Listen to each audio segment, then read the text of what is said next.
Alô, Graça e paz, guerreiro. tudo bem, meu querido irmão? Ô, meu irmão, como é que você tá?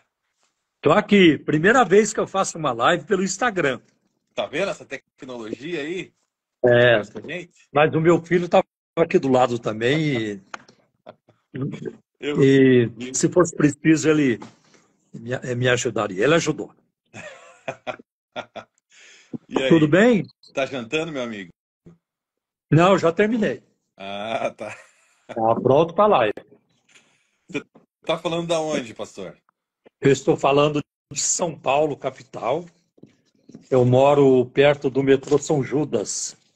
E a nossa igreja, a Igreja Cristã da Trindade, ela fica ao lado do metrô São Judas. Ah, Se olha alguém aí, quiser legal, hein? conhecer, é a Avenida Fagundes Filho, 55, ao lado do metrô São Judas. Quando eu for para São Paulo, vou visitar, sem dúvida. Não, você Irei prestigiar. vem, nós vamos nos encontrar, com certeza. Com Você certeza. tá vindo para cá, né? Você tá vindo para Geórgia, Eu, né? eu vou para Atlanta no dia 3 de dezembro. É uma terça-feira, porque eu vou visitar lá minha família, né? Minha filha, meu genro e o meu neto agora de 1 ano e 7 meses. É a É primeira uma... vez que vai ver o Netinha? Não, não, já vi o ano passado e em Ah, janeiro eles estiveram aqui também. glória a Deus, hein? É, não sei se eu vou conseguir te ver em Atlanta, mas se vier para Orlando, vai ser um prazer aqui te receber Então, aqui. rapaz, eu acho que eu não sei se eu vou para Orlando, não, acho que não. Tá? Mas já fui para Orlando várias vezes, né? Aham. E numa das vezes que eu passar por lá, eu te dou um toque. E se você estiver livre, né, a gente poderemos nos encontrar. Com certeza, vai ser um prazer. Vai ser um prazer. Então, meu irmão, mas deixa eu te falar. E você fala de onde? Eu tô falando de Orlando, né? Na Ah, é verdade, eu Orlando, moro. desculpa, Na Orlando, é. verdade, não. Na verdade, tecnicamente, Mount Dora, que é uma cidadezinha. Você sabe, né? Orlando é uma cidade com mais ou menos, eu diria, 700 mil habitantes, mais ou menos. Só que se você Hum. incluir toda a região metropolitana de Orlando, aí você tem mais de 2,5 milhões de De pessoas que moram habitantes. ali, de habitantes. O que acontece? Orlando tem essas cidadezinhas em volta que, se fosse no Brasil, seriam considerados bairros, né? Mas aqui são Aham. cidades, Winter Garden, Windermere, Winter Park, Mas Altamont Springs, é igual a grande Kissimmee. São Paulo. É, exato, como se fosse a Grande São Paulo. Tem a Grande Orlando, né? Por exemplo, Kissimmee. Kissimmee, que é aonde fica a Disney, não é Orlando. Tecnicamente não é Orlando. Hum, É uma hum. cidade da região metropolitana de Orlando. Da Aham, Central Flórida, que a gente chama, né? Da Flórida aham. Central ali. Então eu moro numa dessas cidadezinhas satélites, assim, de Orlando, Tá. né? Que chama Mount Dora. É uma Mas você cidadezinha quer bem saber? bacana. É. Qualquer lugar na América do Norte é bom. Eu morei aí 7 anos. É. Eu fiquei americanalhado. Essa é a primeira que é escrita americanalhada, é boa. Legal. Eu gosto demais dos Estados Unidos. Gosto muito. Eu estou morando no Brasil já. Eu voltei para o Brasil em 87. Eu voltei por causa de um chamado de Deus. Mas eu Hum, gosto muito, e o lugar que eu mais gosto na América do Norte é a Califórnia. A é Califórnia mesmo? tem de tudo. A Califórnia tem de tudo. Tem seitas, tem ministérios bons, tem malucos, é, tem gente assim centrada. É uma É, variedade, cara. Tem, é um tem prato cheio, florestas né? e tem desertos. Então Tem tem para todos floresta, os tem gostos. deserto, É. tem montanha, Montanhas, é isso mesmo. é, Lake Tahoe é lá em cima, né? É. Lake Tahoe tá lá em cima. As Tem neve, montanhas, é verdade. mas não tem. Tem neve, mas não tem. A neve é na montanha, então não atrapalha a É, vida da gente. tem neve, tem praia, É, tem floresta, verdade, verdade. eu gosto muito. Mas então, meu irmão, eu queria começar essa live te agradecendo publicamente, né? Assim, pelo tua diligência, né, em escrever o prefácio do meu livro. Para mim foi uma honra. Não, eu vou te falar assim, pastor, que a gente já está no terceiro livro, né? Aham. Olha ele aqui, ó. É, olha o bichão aí. É, Esse é olha o lá, terceiro volume. terceiro volume. E assim, quando o seu nome foi mencionado ali pelo pastor João Flávio Martinez, eu não sabia da profundidade da tua, enfim, da tua carreira na apologética do Brasil, no Brasil, né? Do respeito que você tem ali entre os apologetas, os teólogos brasileiros. Mas eu fiquei impressionado com a seriedade, assim, com que você recebeu, né, a escrita do prefácio, porque tô no terceiro livro, então eu já pedi para vários pastores fazerem notas, né? Mas assim, a maneira com que você lidou, poucos pastores lidaram. Assim, pessoal, só para vocês saberem, né? O livro tem 544 páginas. 544. O pastor Paulo Romero, ele leu o livro inteiro, fez anotações no livro inteiro, tá? Ele resumiu as anotações num arquivo de PDF. Assim, o cuidado, né, que você teve, a seriedade, isso só mostra realmente o calibre seu, né? Que você tá em outro nível mesmo. Então, eu te agradeço publicamente pelos conselhos e pela diligência, né? Com que você assumiu, assim, algo que você não precisaria fazer, né? Mas fez profundamente, com todos os detalhes possíveis, assim. Eu fiquei impressionado, né, com o teu trabalho. Então, parabéns, não é por Obrigado. menos, né, que você tem essa reputação, né, entre os teólogos, assim. Então, eu te agradeço muito, sabe? Mas fiquei muito feliz. E também quando eu já tinha fechado o livro, né, já estava indo para a gráfica. E aí eu conheci o reverendo Nicodemos aqui em Orlando e eu mencionei a respeito do livro, pedi uma nota para ele, né? Mencionei o seu nome e ele assim só teve, né, os maiores elogios também a teu respeito, assim, então foi muito bom. Ele também levou muito a sério ali, escreveu uma nota no livro, então foi muito bacana. Então a O gente foi laureado. Augusto Nicodemos, Augusto Nicodemos é brilhante. É brilhante. Pena, pena que ele é calvinista, né? Mas nós amamos os calvinistas. Você sabe, eu tive uma experiência com Augusto Nicodemos quando eu trabalhei no Mackenzie. Eu trabalhei no Mackenzie 15 anos. Eu fui professor lá na pós-graduação de Ciência da Religião, na teologia também. Aliás, eu acho que eu fui o primeiro pentecostal a ser professor de teologia na Universidade de Mackenzie. Uau. E um dia eu estava andando no campus com o Augusto Nicodemos, nós estávamos indo para a TV Mackenzie, nós íamos gravar um programa juntos. E aí começamos a falar sobre calvinismo e arminianismo, né? Eu falei para ele, doutor Augusto, não tem jeito, não tem jeito. Deus me predestinou para ser arminiano. Aí, Essa é aí boa. ele ficou sem saída, né? Falei, Deus me predestinou para ser arminiano. O que eu posso fazer? Aí ele falou assim, não tem problema nenhum, Paulo, É.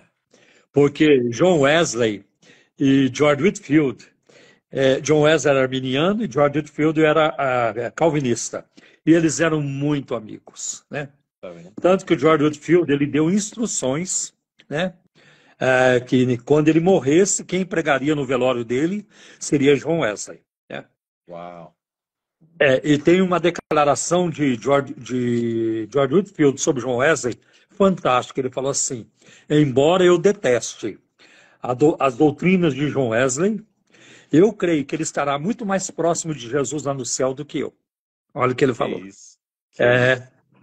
É, Então, eu não tenho problema em caminhar com calvinistas, desde que não seja hipercalvinista, aí fica muito pesado, né? Um calvinismo que nem o Calvino abraçaria, né? Sim. É uma divergência, sim, que eu também não vejo Não, tanto problema. Quase não é que algo problema. saudável, né? Você É, discutir a é, respeito é. desses dois. Essa é uma questão que fica na área secundária, na área Sim, periférica, não é na área central, né? Não é na área primária, né? Então não vai afetar a nossa salvação. Concordo, meu irmão, concordo. Mas enfim, eu fiquei muito feliz, né? Com as notas de todos os pastores ali, pessoal de alto calibre, né? O Carlos É, Vailart. aí vai lá, está ali conosco no terceiro volume, É, endossando. É outra mente brilhante, né? Aqui no Brasil, sim, no mundo evangélico. É. sim, verdade, verdade. Todo o pessoal ali, o Jamierson, o Elias Jamier, Soares, o Paulo César Martins. Elias Soares. Eu acho que o João Flávio não está no terceiro volume, mas ele está em outros, né? Ele tá no segundo. No segundo No volume ele segundo, tá lá. então. Muito Ele, o querido, Lianai João. Cabral. É. O João Flávio Martinez é um amigo. Eu prezo muito a nossa amizade. Não, ele é fantástico. E ele foi outro pastor que também foi muito diligente, assim, na hora de escrever a nota, leu o livro inteiro, fez anotações, assim, outro cara fantástico, né? E toda a tua, assim, mas toda a tua história também, né, pastor? Na apologética. Depois eu descobri, né, tudo aí que o senhor fez. Foi pioneiro, né, na apologética do Brasil. E, Então, assim, algo. e, Me sinto muito sim, honrado. um americano chamado Paul Card e eu começamos o Instituto Cristão de Pesquisa do Brasil, né? Eu fui aluno do fundador do Instituto de Pesquisas nos Estados Unidos, Dr. Walter Martin. Uma Ah, das, olha aí. eu fui aluno dele, trabalhei com ele, né? Uau. Tem uma história muito bonita com o Walter Martin, né? É maravilhoso, maravilhoso. O senhor sabe, então, a fundo a respeito da história de que ele foi enganado pelos adventistas, Sim, né? sim, sim, sim. É. Aliás, o Paul Cardin também sabe disso. Eu vi uma vez ele falando numa entrevista sobre isso. Sim. Eu até eu quero falar com ele, eu quero fazer uma live com ele. Ele não é muito de fazer live, não, mas eu gostaria de sentar com ele e conversar a respeito dessa situação aí, porque ele é um dos poucos que presenciou de fato o que aconteceu ali, né? Sim. Naquele engano ali que houve com relação ao Dr. Walter Martin, né?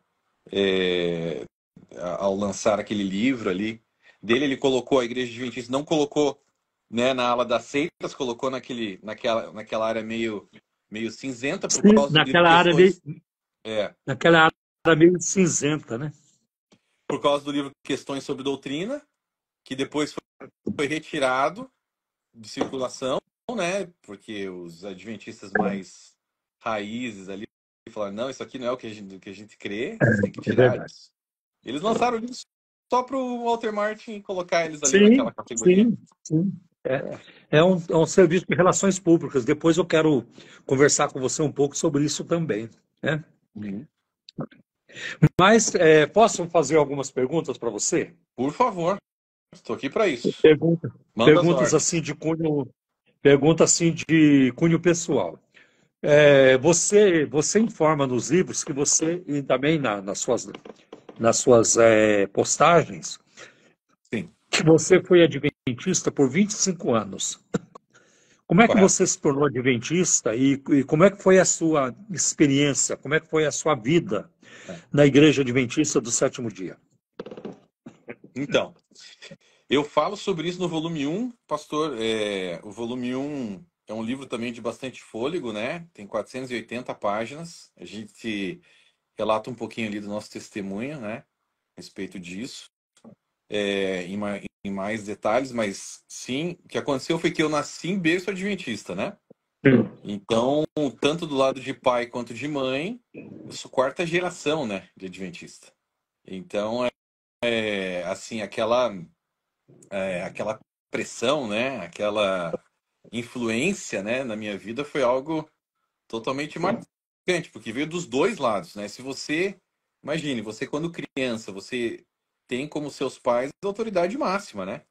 Então, o que eles falam para você, você sabe, a gente não tem filtro, né? Falou, tá falado, né? Então, Ainda assim, a mais vindo crença deles dos pais, né? é Ainda mais vindo dos pais? correto. Então, a crença deles, assim, era totalmente em Ellen White, no sábado, igreja adventista, igreja remanescente, pronto, acabou, né?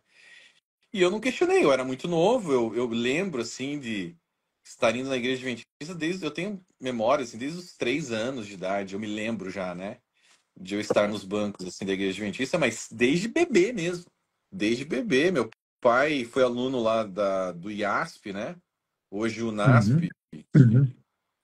de Hortolândia, ele foi aluno ali.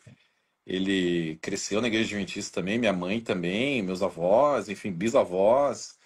Então, toda a linhagem ali de pai e mãe. Então, eu cresci nessa igreja e eu fiquei na igreja adventista até os meus 15 anos de idade, a princípio, né? Por quê? Porque com 15 anos de idade, eu comecei a notar algumas coisas. Você veja que tem algumas questões que parece que a criança tem uma intuição até melhor do que a de um adulto, né? É, eu comecei a notar algumas coisas estranhas. Eu via, por exemplo, tios, parentes meus próximos, né? Pregando Uhum. nos sábados na igreja, mas durante a semana, descendo a lenha, assim, tá falando de coisas absurdas. Era alcoolismo, eram drogas, entendeu? Eu tinha um parente e o cara tinha duas famílias. Duas famílias. Uma mãe com filhos e no sábado estava pregando na igreja. Então, quando a gente descobriu, eu falei, peraí, né? Não foi. E não... Tudo bem que você tem isso em todas as igrejas, você tem essa hipocrisia, né? Pontual. Mas eu comecei a ver, assim, algo que começou a me deixar desconfortável, entendeu? Eu comecei a ver, falei, peraí, eu não tô conseguindo ficar aqui, porque eu tô vendo essa pessoa falar uma coisa, mas eu vejo na vida dela outra história, né? Então, assim, ali eu falei, não, eu vou dar uma pausa aqui, vou ver o que tem lá fora no mundo. E aí, nesse período, eu saí. Eu saí da igreja Uhum. adventista. Mas por quê? Porque eu via, na verdade, sim, pastor, eu via a igreja adventista, eu via ela como Deus, né? Aquilo ali para mim era Deus. Então eu falei, peraí, eu como criança vendo, se isso aqui é Deus, não tá batendo. Eu vou ter que ver como é que é o mundo lá fora, né? Que tem algo de errado aqui. E aí eu saí pro mundão, entendeu? Saí pro mundão e eu fui cantor de rock um período ali. É, Nunca os, imaginaria isso. pois é, fiquei uns 5, 6 anos da minha vida quase, até um pouquinho mais, com uma banda de rock no Brasil e a gente fazia shows no Brasil, assim, em vários estados do Brasil. Eu me formei em Direito, né? Fui para a faculdade de Direito, eu me formei na PUC Paraná. E engraçado que lá na PUC, uma universidade cristã, né, católica, mas eu saí de lá agnóstico, entendeu? Eu já Uhum. quase não estava acreditando em Deus mais, porque a PUC tem uma pegada bem esquerdista, assim, né? Bem estranha, né? Muitas Mas assim, universidades do Brasil é, têm é, essa tendência para a esquerda. e principalmente na Tendência, área de direito. algumas não são nem tendência, elas são militantes de esquerda. Militantes, então você sai ali enviesado. E então eu fui muito influenciado, assim, nessa época e somando, né, a essa ideia de que, peraí, que hipocrisia aqui dentro da igreja, não vou ficar aqui. Então, mais isso, então ficou uma coisa conturbada. Então eu saí e eu voltei para a igreja quando eu tinha 31 anos de idade. Eu estava sentindo falta de Deus, muita falta de Deus, né? Passei aquele tempo todo distante, assim, falei, não, preciso voltar para Deus, preciso voltar para Deus. E eu conectava a imagem de Deus, né, de novo, à igreja adventista. Então eu peguei e voltei para onde? Para a igreja adventista, né? E aí fiquei dos meus 31 até os meus 41 anos. Então, assim, fiquei mais 10 anos. Então, os meus 15 iniciais ali, os meus primeiros 15 anos de vida, e depois mais 10 anos, né? Aí como adulto já. E assim, sedento por Deus, quando eu me converti, me batizei, aquele primeiro amor, né? Aquela coisa, né? Que eu queria evangelizar até poste, né? O que tem aí? É ser líder de louvor? Vamos fazer. Virei líder de louvor. Tocar violão no louvor? Vamos. Ser professor da escola sabatina? Vamos embora.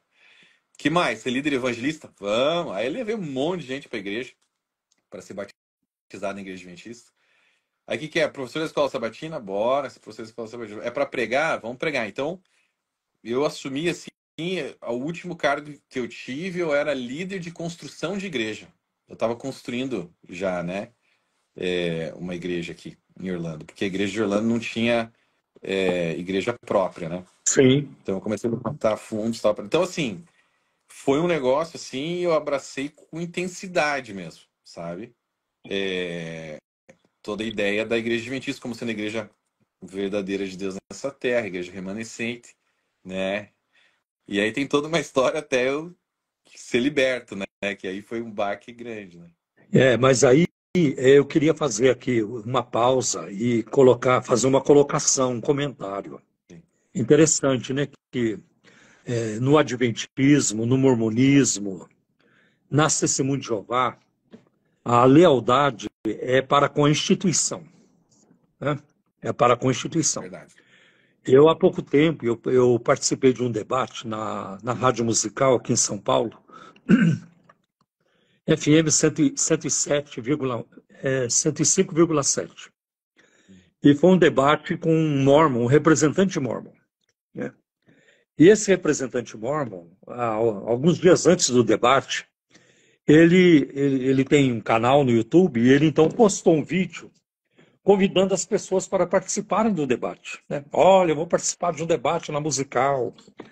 E ele até cita o meu nome, mas ele cita tudo direitinho, não falou nada errado, né? Eu já fui ver quem é o pastor Paulo Romeiro. Romeiro, ele é um apologista, assim, assim. E eu não vejo a hora de participar desse debate. Eu quero ir lá nesse debate. Eu quero falar muito sobre a Igreja Mormon. Uau. Eu quero falar muito sobre a igreja. Eu quero falar muito sobre os missionários mormons. Aí eu comecei o debate falando sobre isso. Falei para ele, olha, eu fiquei muito triste com o vídeo que você fez. Não o que você falou sobre mim, porque está tudo direitinho que você falou sobre mim, mas quando você começa a dizer, eu quero falar muito da igreja mormon, eu quero falar muito dos missionários mormons, isso fica muito claro que a sua lealdade, o seu relacionamento, não é com Deus, é como instituição, né? É como Exato. instituição. Tá? Uhum. Então, eu explorei isso logo no início do debate. Falei, se você olhar para a primeira carta de Paulo aos Coríntios, capítulo 2, e logo no início da carta ele diz, eu nada propus saber entre vocês, senão a Jesus Cristo e este crucificado. Você pega Atos capítulo 8, por exemplo, quando Filipe vai a Samaria, e o texto ali diz, e lhes pregava Cristo, né? Aí você vê, por exemplo, o apóstolo Paulo falando com os líderes de Éfeso lá na cidade de Mileto. Atos capítulo 20, a partir do versículo 17, né? Eu andei de casa em casa, de cidade em cidade, anunciando a fé em Deus e a conversão no nosso Senhor Jesus Cristo, né? A conversão a Deus e a fé do nosso Senhor Jesus Cristo. Olha o tema, olha o assunto do trabalho de Paulo, da sua produção, tanto oral quanto escrita, né? Então é Cristo. Não, com E certeza. aí eu citei mais um texto que eu acho muito importante, que é o de Atos 10, 43, quando Pedro diz assim, dele os profetas falaram.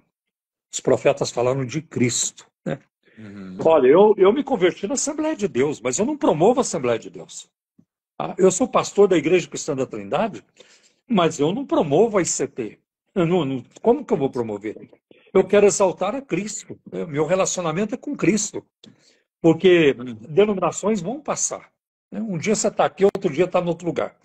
Mas Cristo não. Né? Uhum. Mas você ia falar, pode acrescentar aí. Não, eu acho perfeito, porque essa é uma grande característica de uma seita, né? É quando você ergue a bandeira da tua denominação ali acima do nome de Cristo, né? Quando eu achei muito estranho, porque quando eu saí da igreja adventista e as pessoas começaram a descobrir, foi um choque para elas, né? Porque foi assim, um cara que estava pregando na igreja, um cara que era professor da escola sabatina, né?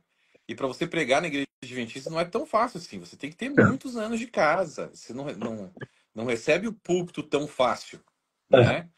Na igreja adventista. Então, assim, quando o pessoal viu que eu estava pregando, já era uma influência diferente. Você começa a pregar ali, já é diferente. E de uma hora para outra, para eles, e para mim também foi de uma hora para outra, né? Eu já posso contar aqui o que aconteceu. Eles começaram a me interpelar, assim, falar, peraí, Gleison, mas eu quero te ver no céu, você precisa voltar para a igreja, eu quero te ver no céu. Eu falei, não estou entendendo vocês, eu sou cristão.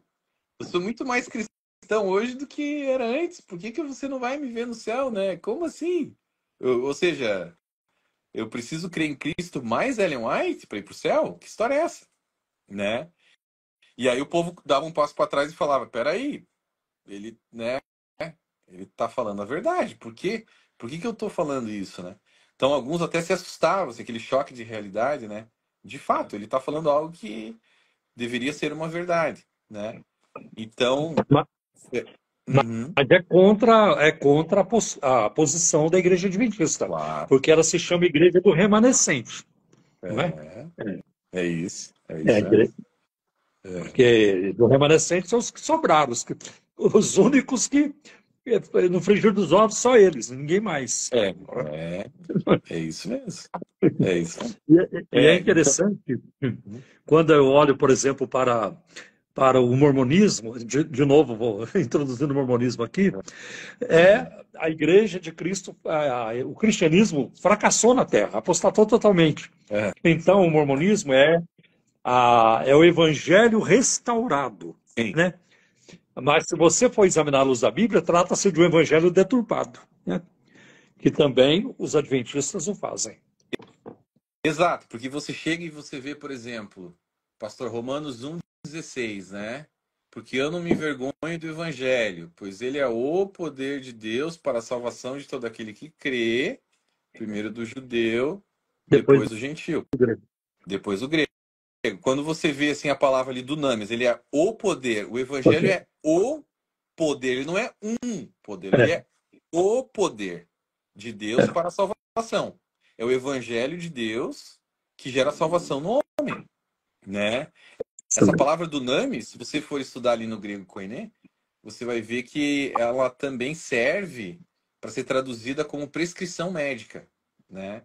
Então, assim, se você tem uma prescrição médica, vamos trocar a palavra, né? O evangelho é a prescrição médica para a salvação de todo aquele que crê. Primeiro do judeu, depois do grego, ou depois do gentil. Se você, pastor, você está com uma infecção no corpo e você vai no médico e o médico ele te receita Tilenol, vai te curar? Não vai te curar, né? Ele tem que te receitar um antibiótico, né? Então, assim, se você tem um outro evangelho que não é o verdadeiro evangelho, você não vai ser salvo, né? Por isso que Paulo fala em Gálatas, capítulo 1, versículo 8, que mesmo que um anjo venha do céu trazendo outro evangelho, que seja anátema, é. né? Não, e E o também problema... a palavra de Paulo em 2 Coríntios 11, né, 3 e 4. Um outro Jesus, um outro Espírito, um outro Evangelho. Perfeito, Incrível. É. perfeito. Então, assim, as seitas, elas pregam um outro evangelho, né? É um outro evangelho. Aliás, no volume 1, você faz um tratado abrangente sobre seitas, né? As características das seitas, o que ajuda muito, né, também. Sim, E sim, eu eu falo. até gostaria, de falar rapidamente sobre a característica número 8. Primeiro, a característica número 6, mania de perseguição. O mundo nos persegue porque nós possuímos a verdade. Todo mundo usa isso aí como desculpa, né? Olha, se estamos sendo perseguidos, é porque nós estamos pregando a verdade, né? É, é, Eles usam muito isso. exato. Agora, a característica número 8 diz assim: seitas invariavelmente possuem um falso profeta que se diz falar diretamente com Deus e que, por sua vez, revela segredos exclusivos e completamente novos a ele, né? E acaba até dispensando a Bíblia, né? Acontece muito disso. Sim, com certeza. Então, assim, a primeira questão ali, né, da perseguição, né? Eu acho interessante porque eu escrevi esses livros, né? E eu fiz um compilado dos livros no YouTube, né? Em vídeos do YouTube. Eu resumi os livros, né? Tem a série do volume 1 no YouTube, a série do volume 2, a série do volume 3. São 14 vídeos, né, para cada livro. Acho que o volume 1 eu fiz 15 vídeos, se eu não me engano. E eu lancei os livros, mas eu não fui bater na porta de ninguém, ó, tá aqui meu livro, né? eu não fico tacando pedra em ninguém, indo atrás de ninguém. Pelo contrário, eu lancei os vídeos, lancei os livros e não tô indo incomodar ninguém. Aí eles vêm no meu canal, os adins vêm, você tá me perseguindo, você tá, ó lá, o dragão está irado. Mas, amigo, mas é você que tá vindo me xingar aqui, eu não tô indo atrás de você. Uhum. Eu lancei os vídeos, lancei os livros e lê quem quer. Eu tô fazendo um trabalho que eu fui chamado por Deus para fazer, mas eu não tô enfiando isso goela abaixo de ninguém, Uhum. né? Lê quem quer, o trabalho tá aí, foi feito, né? Eu prometi para Deus que faria, fiz, lancei, né? Mas eles ficam com essa mania de perseguição, né? Quando na verdade não é bem isso que acontece, porque eles que ficam chamando as outras igrejas de igrejas apostatadas, né? Filhos da Babilônia, né? Filhos da meretriz, na verdade são, né? Eles que fazem isso, né? Então é o contrário. E eles sempre trocam a coisa, né? É aquela ideia marxista, né? Esquerdista, né? Atribua aos outros aquilo que você faz, né? Então, Acuse-os do que você faz. use o que você Chame-os faz. do que eles são. Exato. Então, assim, existe isso mesmo, Chame-os né? do que você é. É isso que eu queria dizer. Chame-os Isso, do que você é. de que você é. Então a gente vê assim nos corredores da igreja, para quem é adventista sabe que eu tô falando a verdade, né? Sempre essa questão, assim, sempre apontando o dedo, né? Olha lá, o cara é evangélico, ele tá perdido, né? E ele é o filho da meretriz, filho de Roma, etc. Sempre apontando o dedo, sempre apontando o dedo. Mas, ao mesmo tempo, com a mania de perseguição. Então é estranho. Agora, com relação à característica ali de número 8, né? Que é do falso profeta, que diz que tem um relacionamento com Deus e recebeu verdades exclusivas, revelações exclusivas ali, que vão mudar o caminho da história, né? É como se a gente precisasse, né? No caso de Ellen White, ela se diz a luz menor que aponta para uma luz maior. Por que que eu preciso de uma lanterna apontando para o sol, né? Não há necessidade, né? E sempre uma É, nova revelação, né, Gleison? sempre uma nova revelação, né? É. Então, aí nesse volume 3 de fato, a gente se aprofundou muito na questão de Ellen White. O livro é sobre Ellen White, são 12 capítulos, 10 capítulos falando só sobre ela. De novo, um livro de bastante fôlego, 544 páginas, né? E ali praticamente 95% do livro só falando sobre ela. Os dois últimos capítulos a gente sentiu a necessidade de dar uma direção para o povo adventista que sai da igreja e fica meio que sem rumo, né? Então a gente colocou ali esses últimos dois capítulos, exatamente por causa disso, né? Por exemplo, o último capítulo é um passo a passo para o sujeito ter um relacionamento íntimo com Deus, que muitas igrejas não ensinam, né, pastor? Então a gente resolveu colocar aquilo ali para que a pessoa tenha essa bússola, né, esse Sim. norte, quando sai da igreja para não ficar perdido. Peraí, antes de você escolher uma igreja, primeiro entre num relacionamento com Deus, deixa ele te guiar, deixa o Espírito Santo te guiar. Agora você escolhe, né? Porque o sectário, e eu falo isso no meu livro, ele tem a tendência de cair numa outra seita, entende? Certo. Então é um problema, ele sai de uma e vai para outra, né? Então assim, a gente teve esse cuidado de tentar mostrar o caminho para o sujeito se conectar direto na fonte para que ele seja guiado, né, da maneira correta pelo Espírito Santo. Mas o que acontece, pastor? Eu acho importante assim, a gente pontuar três questões que eu coloquei no meu livro. A gente fala sobre isso no capítulo 1, se você me permitir. Claro, É, não, eu sou o convidado, você é que é o dono da live. não, que é isso.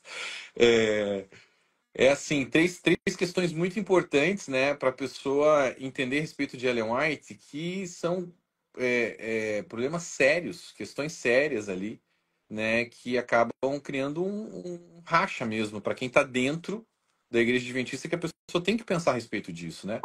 O primeiro problema eu comecei, quando eu fui escrever ali o capítulo 1, eu comecei a fazer uma lembrança de como eram os cultos adventistas quando eu era criança, né? Eu comecei a lembrar, né?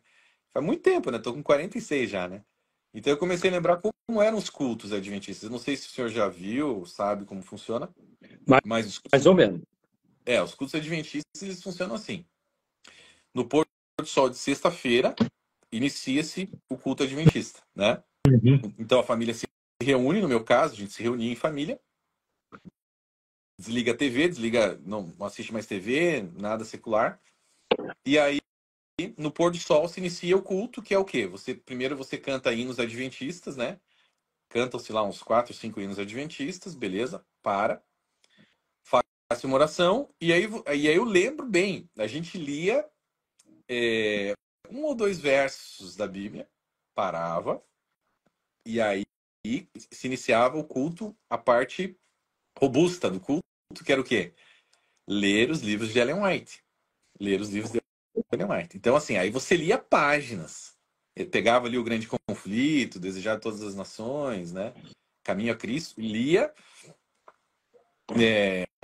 os livros da Reforma de Saúde, Ciência do Bom Viver, etc. E lia para valer mesmo. Ali você entrava. Por que isso é um problema? A Bíblia ficava em segundo plano e os livros de Ellen White ficavam em primeiro plano. Por quê? Isso é muito sério. Para o adventista, funciona assim, pastor. A mentalidade do adventista. Ele crê que a Bíblia, sim, foi inspirada por Deus, mas ele crê também que os livros de Ellen White também foram inspirados por Deus. Segundo eles, não há diferença de inspiração, de níveis de inspiração. E, de fato, se o Espírito Santo inspirou, né?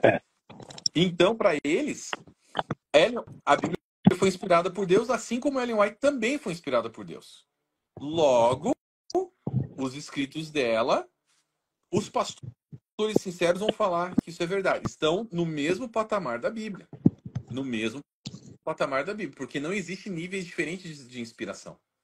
Só que eles creem o seguinte: se a Bíblia foi inspirada por Deus e Ellen White também foi, a Bíblia foi escrita, o cânon foi fechado há 2000 anos atrás. Ellen White terminou de escrever os livros dela recentemente.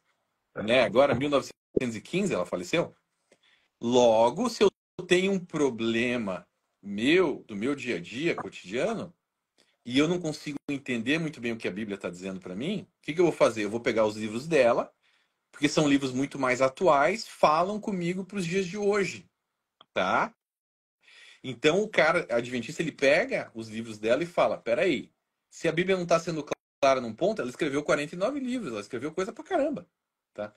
Sobre diversos assuntos. Claro que ela plagiou a grande maioria, e que escreveu muita loucura, e muitas heresias, e muitas falsas profecias, né? Basicamente é isso os escritos dela. Mas o pessoal pega aqueles e fala, não, peraí, sobre saúde, vamos ler aqui Ciência do Bom Viver. Ah, sobre Jesus. A Bíblia não fala certas coisas, mas ela fala, porque ela teve visões, segundo ela, de coisas que a Bíblia não disse. Então vamos entender esse negócio aqui. O grande conflito, que é algo mais pro fim dos tempos, né? O que vai acontecer no fim dos tempos? Ah, os evangélicos vão me matar, tá escrito aqui no livro dela. Você tá entendendo? E aí, ou seja, o mundo para essas pessoas, né, no ponto de vista do adventista, ele é totalmente distorcido. Toda a visão de mundo. Ele olha para o evangélico, ele olha para uma pessoa da Assembleia de Deus, um membro da Igreja Presbiteriana, ele olha como alguém que, se não se tornar um adventista, isso é fato, se não se tornar um adventista, aquela pessoa vai matá-la, vai tentar matá-la no fim dos tempos. Você entende? Então eles não se relacionam da mesma maneira. É um mundo, assim, socialmente esquizofrênico. Tá? Mas eles gostam muito de se envolver com os evangélicos. Para levá-los para a igreja adventista. É o proselitismo. Eu já avisei isso, todo envolvimento da igreja adventista com os evangélicos, com quem não é adventista, só tem um fim: proselitismo. Proselitismo. Não há dúvida. Eles gostam disso. Então, eu te falei que são 3 problemas primordiais, principais ali para a gente começar o debate, né? Esse é o primeiro problema. A Bíblia no mesmo nível dos escritos de Ellen White, tá? Ou Ellen White no mesmo nível da Bíblia. Ellen White no mesmo nível da Bíblia, no mesmo nível da Bíblia. Esse é o primeiro problema. Segundo problema, olha só qual é o segundo problema. Segundo problema, Ellen White mesmo se colocou num problema. Olha o que ela escreveu sobre os livros dela. Esta obra, isso está em Testemunhos para a Igreja, volume 5, página 671. Esta obra é de Deus ou não é? Dizendo dos livros dela. Uhum. Deus nada faz em parceria com Satanás. Meu trabalho ao longo dos últimos 30 anos traz o selo de Deus ou do inimigo. Não há meio termo nesta questão. Os testemunhos são do Espírito de Deus ou do diabo. Ou seja, quando você apresenta para um adventista uma falsa profecia de Ellen White, um plágio de Ellen White, uma heresia de Ellen White, ele pega e fala assim para você, não, peraí, mas Ellen White, ela escreveu algumas coisas inspiradas e outras coisas foram ideias dela, da cabeça dela. Então a gente tem que diferenciar. Isso aí quem tá falando é você, amigo. Ela tá dizendo outra coisa. Ela tá Exatamente. dizendo que os escritos dela ou são de Deus ou são do diabo. Isso aí, Não há meio termo nessa questão. isso aí que você está dizendo é querer passar pano para ela. Exatamente. Ela mesma falou É, isso. Ela mesma falou isso. Porque ela dobrava a aposta, entendeu? Quando alguém chegava para ela e falava: peraí, isso aqui tá errado. Não, não. Ou é de Deus ou do diabo. Se você não acredita, fora. E as pessoas ficavam com medo de se posicionar do lado dela, a maioria das pessoas. claro, claro. Então, esse é o segundo problema. Tá? E o que acontece? Quando você vê esse problema, você diz o seguinte: peraí, então. Se eu provo, se você, amigo adventista, que lê os livros, Descortinando o Adventismo, assistiu os vídeos, né? E se convenceu de que tem um problema, que aqueles escritos dela não são de Deus por causa dos plágios, por causa das heresias, das falsas profecias, por causa da conexão dela com o ocultismo, que a gente pode falar daqui a pouco, se o pastor quiser. Sim. Então, a gente está com um problema sério, porque agora não é apenas um erro doutrinário, né?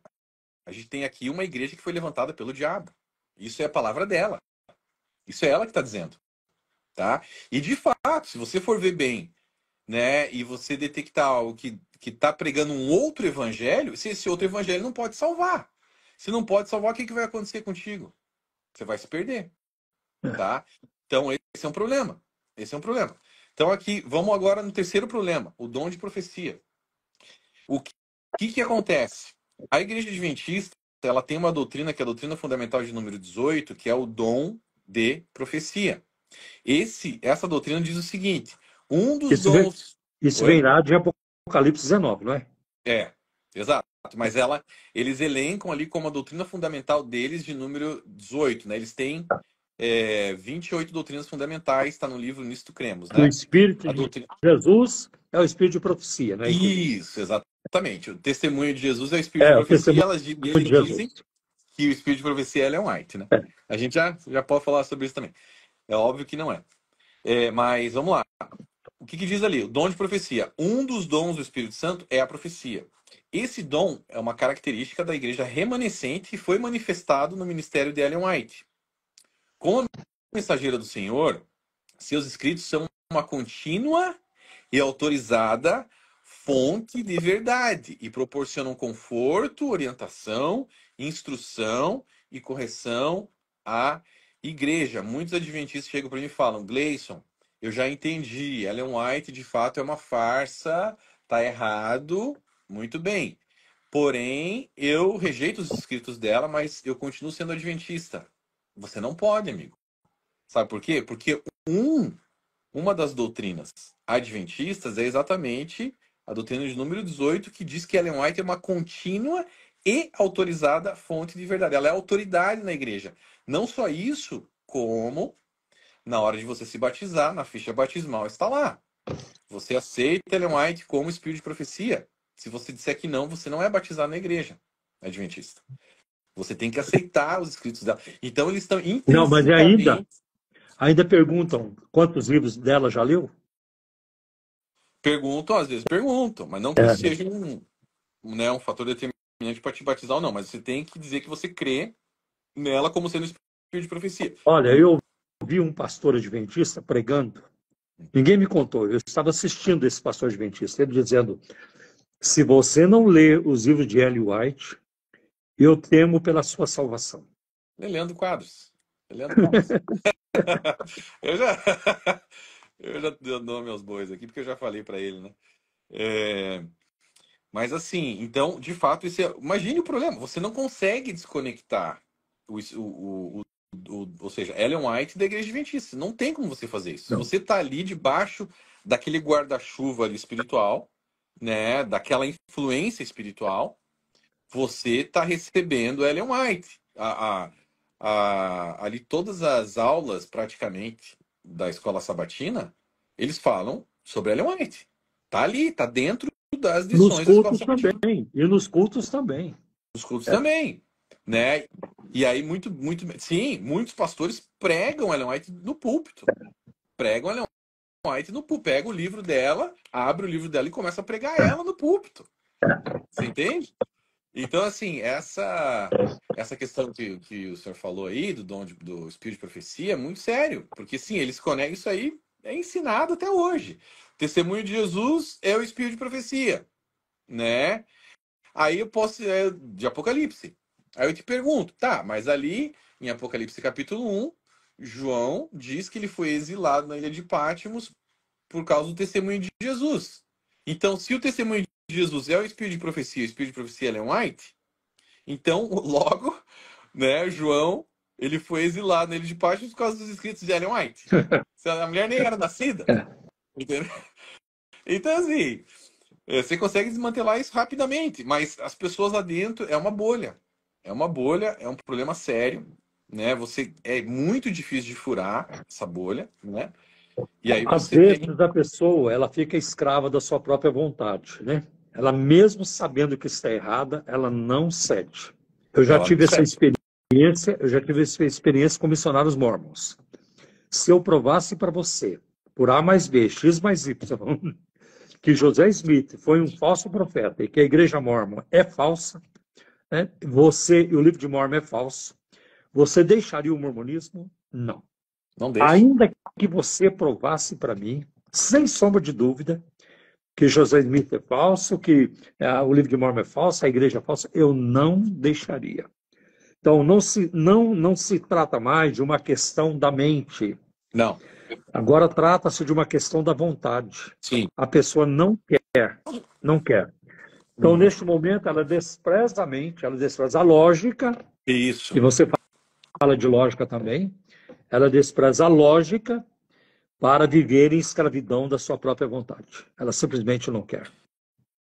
Com certeza. E assim, eu acho interessante, pastor, talvez eu contar um pouquinho de como foi minha libertação, né? Sim. Dessa Aliás, igreja. estava nas minhas perguntas iniciais.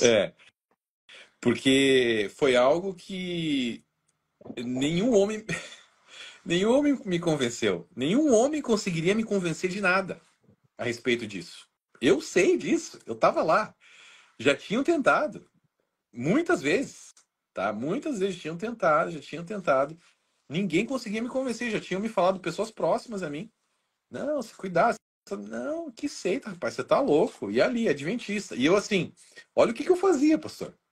Eu fechava um negócio, aqui eu tenho uma imobiliária aqui hoje, né? Mas eu era corretor na época, já.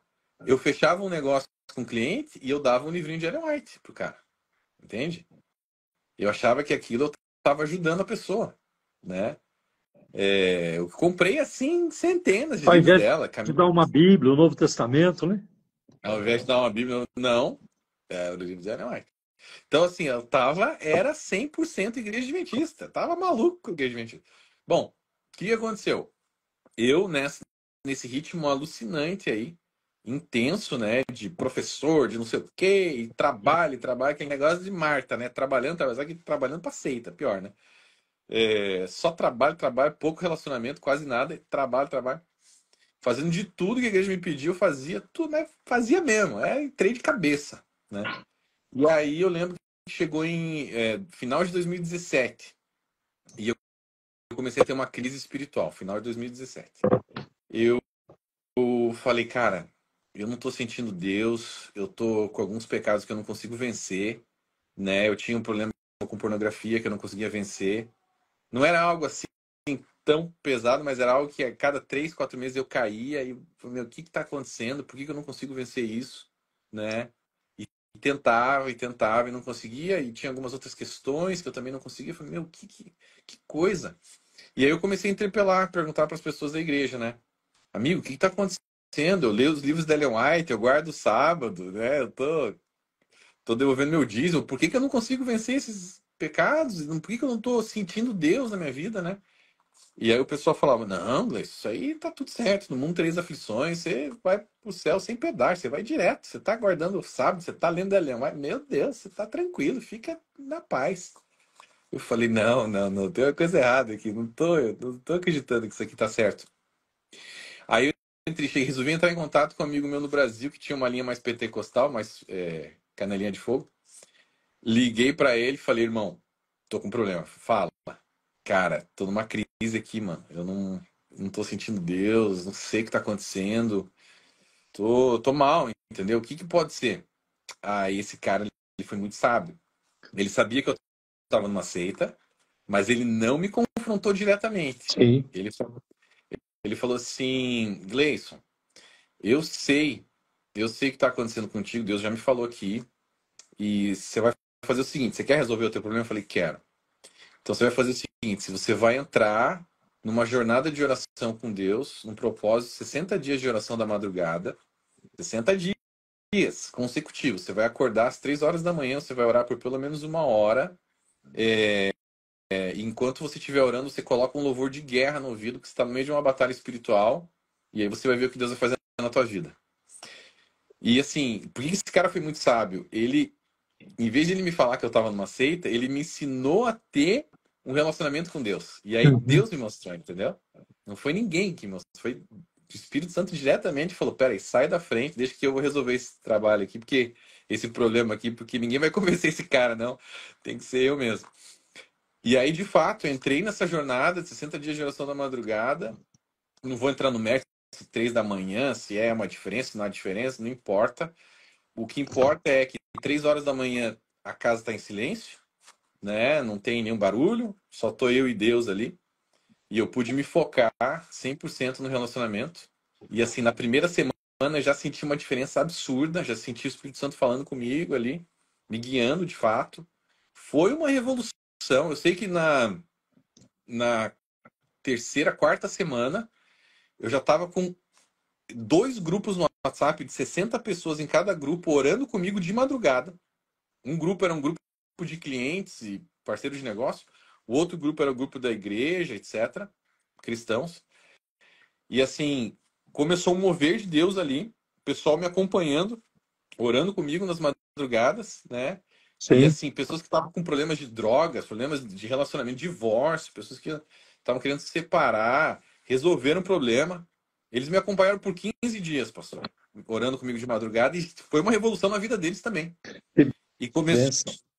começou aquela onda ali, eu falei, meu Deus, né? E aí, em 2 dessas madrugadas, Deus me deu um sermão para entregar para a igreja, chamado Autoridade Espiritual e Intimidade com Deus. Esse sermão está gravado no meu canal do YouTube. Ele me entregou esse sermão, eu escrevi o sermão, falei para o pastor que queria pregar, ele me deixou pregar. Terminei os 60 dias, levei a palavra para a igreja, foi uma palavra forte, que eles não estavam acostumados ali. Eles têm uma linha mais legalista, né? Eu pregando só Uhum. relacionamento, relacionamento. E aí caiu como uma bomba ali, eu sentia os mais religiosos ali rangendo os dentes enquanto eu pregava, foi bem forte. Mas muita gente foi tocada, foi muito legal. Eu saí desse sermão no sábado, senti de fazer um jejum de 5 dias só na água, fiz o jejum, entreguei o jejum na quinta-feira de madrugada, entreguei o jejum, abri a Bíblia, só eu e Deus, ninguém mais. Meia-noite e pouco. Fui ler o livro de Hebreus. Caí em Hebreus 10, 19, que nós temos que ter ousadia para entrarmos no Santo dos Santos.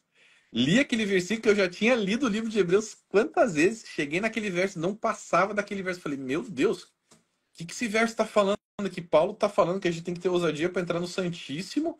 Mas como? Se Ellen White falou que essa porta para o Santíssimo só se abriu no dia 22 de outubro de 1844, o juiz investigativo, tem uma coisa errada. E parecia que o Espírito Santo estava enfatizando aquele verso e eu, meu Deus, o que está acontecendo? Entrei ali, comecei a estudar aquele verso um pouco mais a fundo, comecei a ver como que a igreja adventista respondia esse verso. Não me convenci com as respostas deles. Eles entram naquela questão do hagiá, hagion, que é um termo grego ali, dizendo que ali é o lugar santo e não o santíssimo. Mentira, é o lugar santíssimo. Tá, eu vi ali, tem outros versos, Hebreus 6, 19 e 20, Hebreus 9, 9 17, vários outros versículos de Hebreus desmantelam completamente Sim. o juízo investigativo. E aí eu falei, peraí, tem uma coisa errada aqui. Quando você derruba o juízo investigativo, você derruba todo o resto das doutrinas adventistas. É um negócio absurdo. Derruba tudo, sabe? Derruba tudo. Caiu o juízo investigativo, cai tudo. E eu entrei ali e falei, meu Deus, né? Tá errado, eu tô numa seita. Ali eu acordei. Falei, nossa, eu tô numa seita. E agora? Passei a madrugada inteira estudando, cheguei Aí 6h30 da pintou manhã. outra crise, né? Outra Aí agora já pintou crise. uma outra crise. Não, você não sabe. Eu acordei minha esposa, 6h30 da manhã. Falei, amor, acorda. Passei a olheira, estudando a noite toda. Amor, acorda. O que tá acontecendo? Não, você tem que acordar agora. O que foi? Acorda. Ela, que? Fala. Estamos numa seita. Nossa, e Aí como é que ela, ela recebeu que? isso? Ela falou, que? Como assim? Você tá doido? Eu falei, não, a gente tá numa seita. A gente precisa sair. Ela falou, para, você tá falando sério? Eu falei, tô falando sério. Ela falou, não, se você, o que você decidir, tá decidido. Tô contigo, entendeu? Eu falei, tá bom. Aí, no outro dia, pus o pastorzinho na parede lá da minha igreja. O cara começou a gaguejar, não conseguiu responder. Eu falei, amigo, eu vou estudar por 3 meses isso aqui, vou pro hebraico, vou pro grego, né? Vou estudar ali Daniel 8:14, dos 1300 tardes e manhãs, vou entrar mais fundo nisso aqui, Levíticos 16. Cara, mas se tiver errado, eu vou entregar minha carta de desligamento.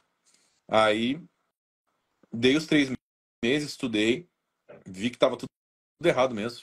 Entreguei minha carta de desligamento, né?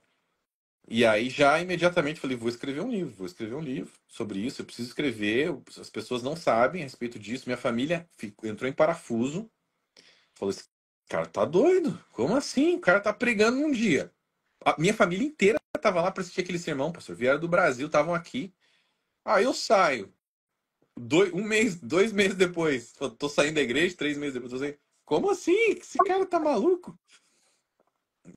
Aí eles a princípio ficaram meio assim, né? Mas depois que eu escrevi o livro, lancei o livro. Na verdade, eu ia escrever o livro de imediato. Aí um pastor amigo meu, Rafael Conrado, daqui, que é um profeta de Deus, é um homem de Deus, ele até ele escreveu o prefácio do volume 2. Ele falou, Gleison, não escreva o livro ainda. Não faça nada agora. Entre no relacionamento com Deus, Deus quer te curar, fica tranquilo. Na hora certa você vai escrever, mas não é a hora. E foi a melhor conselho que ele me deu ali. Passei É que um você tinha ano, muita coisa agora para digerir, né? Muita muita coisa, coisa para muita digerir, para digerir, né? Precisava de um tempo, exatamente. né? Precisava de um tempo.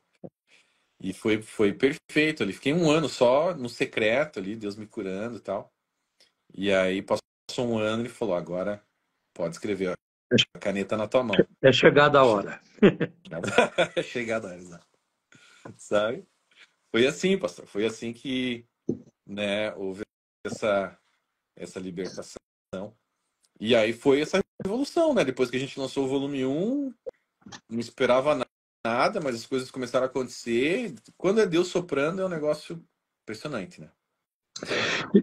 E eu queria fazer uma outra colocação. O que que você pode dizer para os nossos internautas aí sobre o Rodrigo Silva? Você conhece ele? Uhum. Eu não conheço pessoalmente. Então, veja bem, eu estudei em colégio adventista da quarta série até o segundo ano do segundo grau, né? E, um dos meus primos, ele trabalhou na Novo Tempo, na TV Novo Tempo. Ele fazia lá uma participação no programa Está Escrito, né? E eu estudei com o Ivan Saraiva. Eu estudei na mesma escola, ele estava numa série acima da minha, mas a gente era amigo na escola, né? Então, assim, o Ivan, ele era muito amigo desse meu primo, e os dois faziam um programa juntos ali na TV Novo Tempo. Então, assim, isso me conectou com muita gente da igreja. Eu conheço muita gente, várias pessoas já ficaram na minha casa. O próprio Ivan Saraiva já dormiu aqui em casa. Era uma pessoa que a gente se conversava no WhatsApp direto, lendo quadros também. Já veio aqui, jantou na minha casa, enfim. Eu trouxe ele para cá, né? Eu trouxe o Ivan para pregar numa campal aqui da Flórida. Tem esse evento campal é um evento que tem todo ano, que é na época do Thanksgiving aqui, que é um Uhum. retiro espiritual adventista, né? E a gente trazia pastores do Brasil tal para fazer ali o evento. Então eu me conectei com muita gente, o Eduardo Batista, o Luiz Gonçalves, muita gente da TV, Novo Tempo. Mas o Rodrigo Silva, eu não me conectei com ele. Ele foi, acho que, o único cara que eu não conheci pessoalmente, assim, tá? Então ele não é um cara que eu posso dizer eu conheço pessoalmente, mas eu sei de muita coisa dele, né? Porque a gente sabe, a gente sabe. Eu não vou entrar em questões ad hominem, não vou Ah, não, contar isso, o aqui. Eu questões não, pessoais a gente não precisa tratar, né? não, Eu nunca tenho, fiz eu isso. tenho assim um Eu princípio que é bom também. até a gente passar aqui. Quando eu trato de heresias ou de uma posição doutrinária errada de alguém, eu me atenho à questão doutrinária, né? Estamos na mesma E eu, eu, página. eu digo assim, mesmo que eu soubesse de Uhum. questões morais da pessoa, eu não exporia, Não, não, porque mas eu, nem, nem, porque eu nem é também sou isso. pecador. Com certeza, É, todos somos. E quem está de pé, cuide para que não caia, né? Não, longe de mim apontar o dedo para algo ad hominem, não é esse o ponto. Mas digo assim, eu conheço questões dele no seguinte sentido, questões pessoais, mas questões também de... Eu, eu sei que ele, digamos assim, ele não pode negar a plataforma que levantou ele, que é a plataforma da Igreja Adventista, uhum. tá? É mais nesse ponto que eu tô querendo dizer. Então, assim, eu acho muito, mas muito difícil que ele não saiba, das verdades a respeito de Ellen White, das verdades dos plágios, das verdades. Até porque a gente fez, quando estourou essa polêmica no início do ano entre ele e o André Valadão, né? Ele fez um vídeo defendendo a Ellen White, né? E a gente pegou esse vídeo dele, eu, Rodrigo Custódio, Wagner Olmos, e a gente fez uma resposta. É um vídeo de 3 horas e pouco, tá? A gente destrinchou tudo que ele falou sobre Ellen White ali. A gente pegou ponto por ponto e foi a fundo e falou: ó, isso aqui ele tá mentindo. Isso aqui ele tá mentindo. Isso aqui ele tá sendo desonesto. Blá, blá, blá. Então, assim, para um cara que tem pós-doutorado não saber dessas questões, então é isso que, mais nesse ponto que eu tô dizendo, sabe, pastor? Assim, de dizer que é quase impossível que ele não saiba. Eu não tenho, não posso Mas eu afirmar acho, 100%. eu acho que ele serve para um propósito da Igreja Adventista. Com E certeza. antes dele eu poderia citar o Alejandro Bulhon. Eu me lembro há vários anos, quando o Alejandro Bulhon pregava na TV e estava assim em evidência, Sim. eu ouvia os evangélicos, muitos evangélicos, comentarem: olha esse pregador, o Alejandro Bulhon, ele prega a graça, ele prega o evangelho. É. Mas aí, de repente, escapa a Ellen White, o Sábado, Juízo Investigativo, Sono da Alma, um punhado de coisa, porque eles não conseguem Eu, ficar é, puramente na doutrina bíblica. o Bulhon, Então, eu acho que o Rodrigo Silva ele prestou muito a esse propósito, né? De uma relações públicas da Igreja Adventista, porque ele teve abertura até em programas seculares, né? E, certeza. lamentavelmente, pastores evangélicos, né, dando assim abertura para ele, dando visibilidade para ele. Nós temos algumas diferenças, né, mas não é nada sério. Claro que é sério. É questão, almas estão na balança. Isso é muito sério, né? Isso é muito Perfeito. sério. Perfeito. Então, quando começaram a comentar comigo, não, ele é um grande teólogo, não, ele é arqueólogo. Boa. Ele é arqueólogo. Eu não considero, jamais eu vou considerar um bom teólogo quem defende uma falsa profetisa. Uhum. Eu não Perfeito. posso considerar alguém como teólogo quem defende falsas profecias. Como é que eu vou considerar um teólogo? É Perfeito. impossível. É impossível, Perfeito. né? Então, Perfeito. eu acho que o episódio lá com o André Valadão foi muito Uhum. importante, porque até então a turma estava, ninguém, aí ele levantou a lebre. E como Uhum. ele tem uma mídia social muito Uhum. forte, então Uhum. aquilo ali repercutiu e foi muito bom. Foi Com muito bom. certeza. Com certeza. Igrejas É. evangélicas convidando, né, para Uhum. para ele ministrar, falar. Olha, eu vou contar para você uma experiência que eu tive com o Natanael Rinaldi, o Joaquim de Andrade. Nessa época, nós três trabalhávamos no ICP. Uhum. Nós fomos ministrar um seminário sobre apologética em Paranaguá, no Paraná. E aí o seminário terminou, acho que pela manhã, e à noite nós fomos na Assembleia de Deus, né? Na Assembleia de Deus lá de Paranaguá. E nós três estávamos lá no púlpito. E de repente o pastor, olha, irmãos, aqui tem um rapaz, tem um moço aqui representando a Casa Publicadora. Então, nós vamos dar agora uma oportunidade para ele falar com a igreja, né? E o rapaz da Casa Publicadora subiu. E quando ele começou a falar, nós três olhamos um para o outro. O Nathanael Rinaldi, Joaquim de Andrade e eu. Adventista. Eita. Adventista. Aí nós cochichamos para o pastor. Esse rapaz não é da CPAB, Casa Publicadora da Assembleia de Deus. Ele é da Casa Publicadora Brasileira, né? É dos adventistas, né? Exato. Aí o pastor levantou e, sem ser grosseiro, pastor sem hostilidade, pediu o microfone para ele e disse: meu irmão, já está encerrada a sua participação, muito obrigado e tudo isso, né? Uau. E aí depois nós alertamos a igreja. Olha, isso aqui trata-se de um representante da Igreja Adventista do Sétimo Dia. Então eles gostam disso, de se infiltrar. Mas eles não convidam a gente para pregar lá, não. Perfeito. Era isso que eu ia falar. Para quem está convidando o Rodrigo Silva para ir pregar na sua igreja, amigo evangélico, pastor evangélico, verifica se vai ser convidado. Exatamente. Faça esse teste. Fala assim, ó, pastor, eu vou te trazer na minha igreja, mas quando que eu vou pregar na sua? Lá no NASP, né? Vamos combinar? Você vem na minha, eu vou na sua. Vê se ele vai deixar você pregar na igreja dele. Ele não deixa. Não sobe púlpito adventista quem não for adventista. E quem não tiver muita moral lá dentro, senão não vai subir, não. Tá?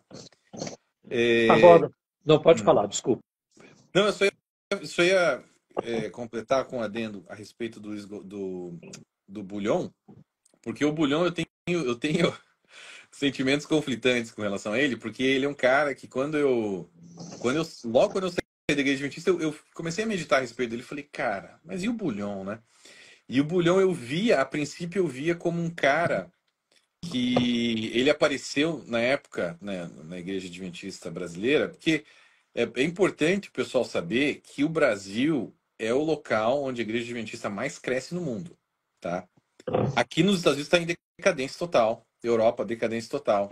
Aqui, principalmente porque as pessoas já sabem dos problemas, né, das falsas profecias, dos plágios, etc. Mas o local que mais cresce é no Brasil e na Índia, na igreja adventista. Bom, eu comecei a meditar... Por enquanto. Por enquanto. Não, mas já está regredindo. Porque, veja bem, eu vejo um movimento muito forte de exposição do adventismo, né? Que até então não tinha. Então você vê pessoas que estão saindo, como o seu caso, como é o Rodrigo Custódio, né? E outros. Não. Sem dúvida, não estou contando os eventos recentes, né? Que estão causando impacto forte na igreja no Brasil. Fortíssimo, fortíssimo, tá? Isso realmente está virando uma bola de neve. Né? Mas eu tinha visto, assim, como eu ficava meditando sobre ele, eu falei, meu, e esse cara? E a princípio eu achava assim, não, quando ele entrou na cena, na igreja adventista, a igreja adventista era extremamente legalista, e o pêndulo, né, o pêndulo da igreja foi muito pro lado legalista, e quando ele entrou, ele jogou muito pro lado da graça. Ele jogou pro lado da graça. E eu falei, isso talvez seja bom, né, porque as pessoas vão agora da igreja adventista, talvez se salvem e tal.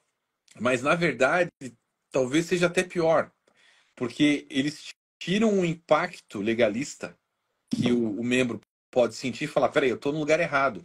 E acabam amaciando a coisa, e o cara fica ali, entendeu? Fala, não, peraí, mas eu tô na graça. E acaba não saindo por causa disso.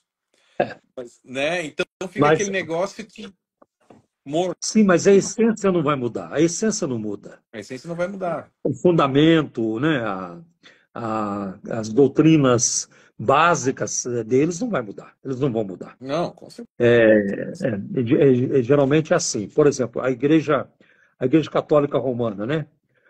Há uma expressão em latim sobre isso. Roma semper eder. Roma semper edem. Roma é a mesma.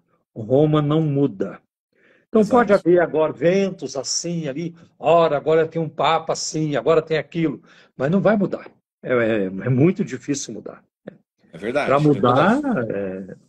Para mudar é muito difícil. não tem como, porque até porque eu te falei, eu até ficava pensando assim também, pô, será que um dia é possível, né, que eu volte para a igreja? Porque assim, as pessoas falam, você tem que voltar. E eu falei, não tem como, porque a igreja adventista, ela não resiste uma reforma. A reforma necessária, ela não resiste. Porque ela perderia tanto a característica dela, que ela perderia personalidade, ela perderia, não seria mais a igreja adventista. O Adventista Entendeu? Porque ela deixaria de deixaria de existir. existir, porque ela teria que abandonar o sábado, É. e teria que abandonar a Ellen White, e teria que abandonar o juiz Ela, investigativo. na verdade, ela perderia toda a sua identidade atual. Exato. E Então, aquela identidade foi construída. perfeito. Então, É. não tem como reformar essa igreja. Não tem. Não, você tem que sair, amigo adventista, você tem que sair. Não tem como ela ser reformada. Não tem como. Tá? Vai virar uma outra coisa. E eles não vão fazer. Eles não vão fazer. Tá? Então, assim, esquece. Foi o meu caso no catolicismo romano, né? Alguém poderia, como fizeram isso comigo, não, mas você devia ficar lá, e você deveria fazer parte de uma mudança, como eu mudar, uma gota muda um oceano, não muda, Tem né? muita gente que fala isso pra mim. É. Leison, por que você não ficou pra mudar a igreja por dentro? Eu falei, cara, Não, boa palavra sorte, de amigo. Deus, a palavra de Deus nessa hora é sai dela, povo meu. Sai Boa daí, povo sorte, meu. amigão. Eu tenho uns amigos, sabia? Que são teólogos, que estão lá dentro. Não, eu vou ficar, eu vou tentar. Cara, não vai dar certo, irmão. Não vai dar certo. Depois que eu descobri, pastor, depois que eu descobri tudo que eu descobri, eu fui em um culto só. Na verdade, nem tinha descoberto tudo ainda. Tinha descoberto só a questão do juízo investigativo. Eu sentei na igreja, vi um culto só depois disso. Eu não consegui ficar lá dentro. Não consegui. Eu falei, isso aqui tá tudo errado. Não tem como. Sabe? E quais são os argumentos dos adventistas em favor da guarda do sábado? Ah, a questão da guarda do sábado é a questão que mais pesca evangélico, né? É a questão que mais pesca. O adventista ele tem dois pontos principais muito fortes para trazer, para pescar peixe no aquário de outras igrejas, né? Eles fazem muitos seminários sobre a reforma de saúde e assim eles conseguem entrar nas igrejas ali em cultos, não o culto principal da igreja, né? Culto ali talvez num domingo à tarde, num domingo à noite ou num culto durante a semana.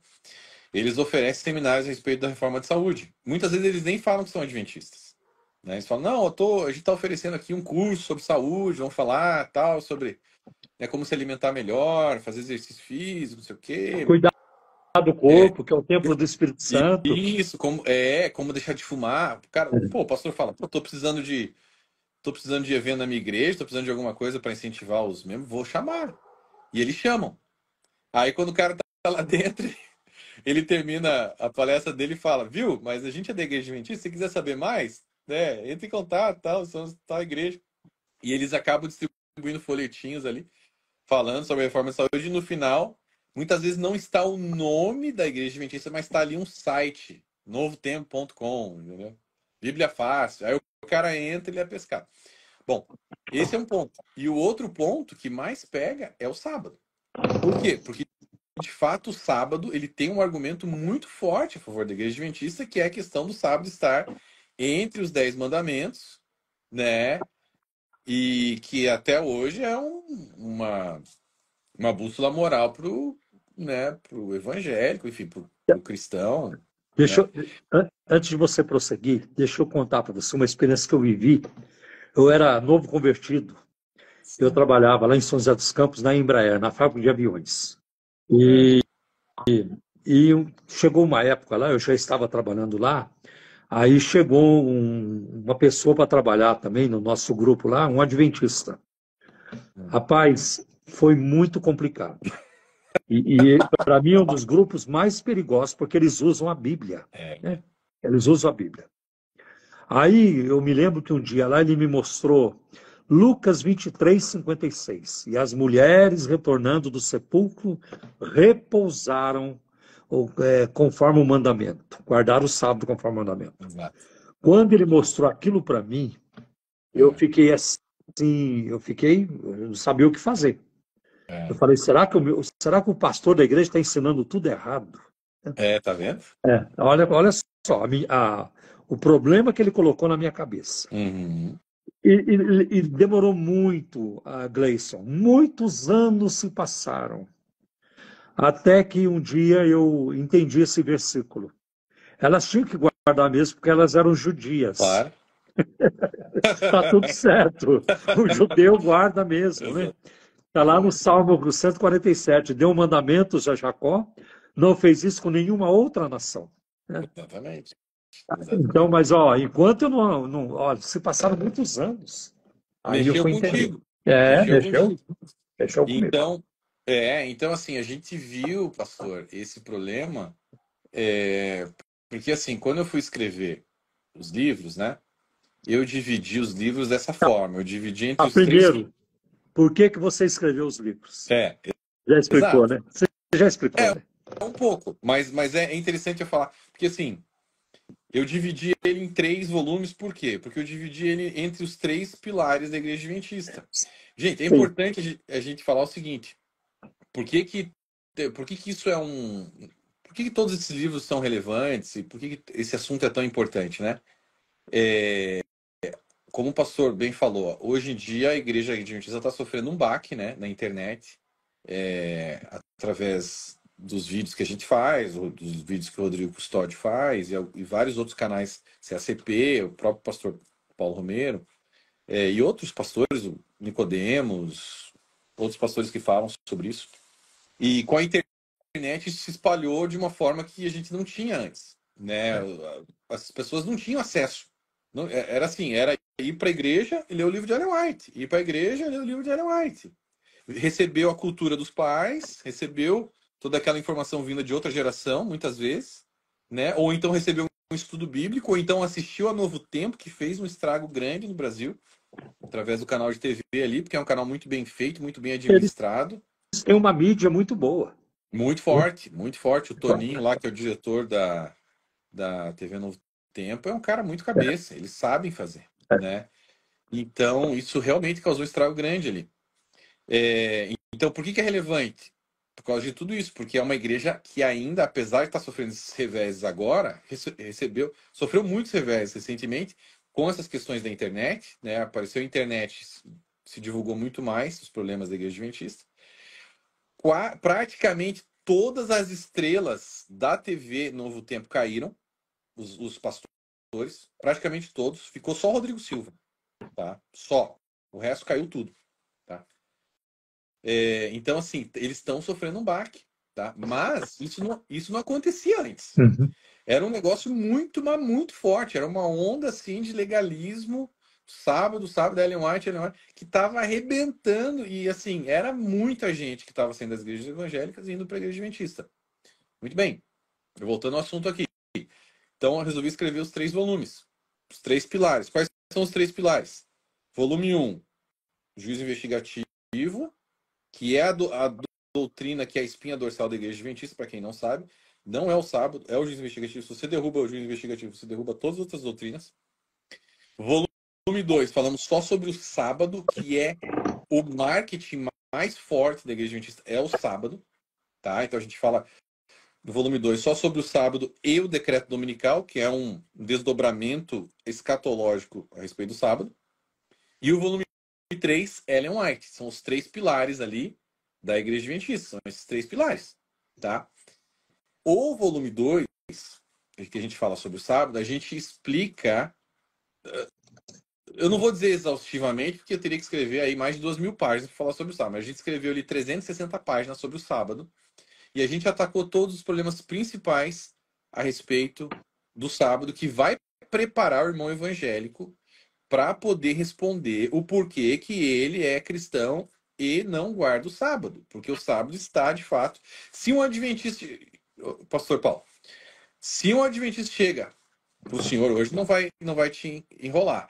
Mas para um evangélico médio, né, normal, e chega e fala assim, amigo, você é evangélico, né? Eu sou adventista. Muito bem. Você mata, você rouba. Não, eu não faço isso. Ué, mas o sábado também está nos 10 mandamentos. Então, se você não guarda o sábado você também pode matar, você pode roubar. Como assim? O cara não, 99% não vai saber responder. E pastores também. Pastores também, tá? Sim. Então, a gente escreveu esse livro aqui, ó, que inclusive tem uma nota do pastor João Fábio Martinez, tá aqui, o volume 2, tá? Que é o que? A respeito do sábado. E a gente explica toda essa questão. Mas como é que funciona basicamente? O sábado era um selo, desculpa, não era nunca foi um selo, era um sinal, um selo quem diz é o adventista. Era um sinal, nunca um selo.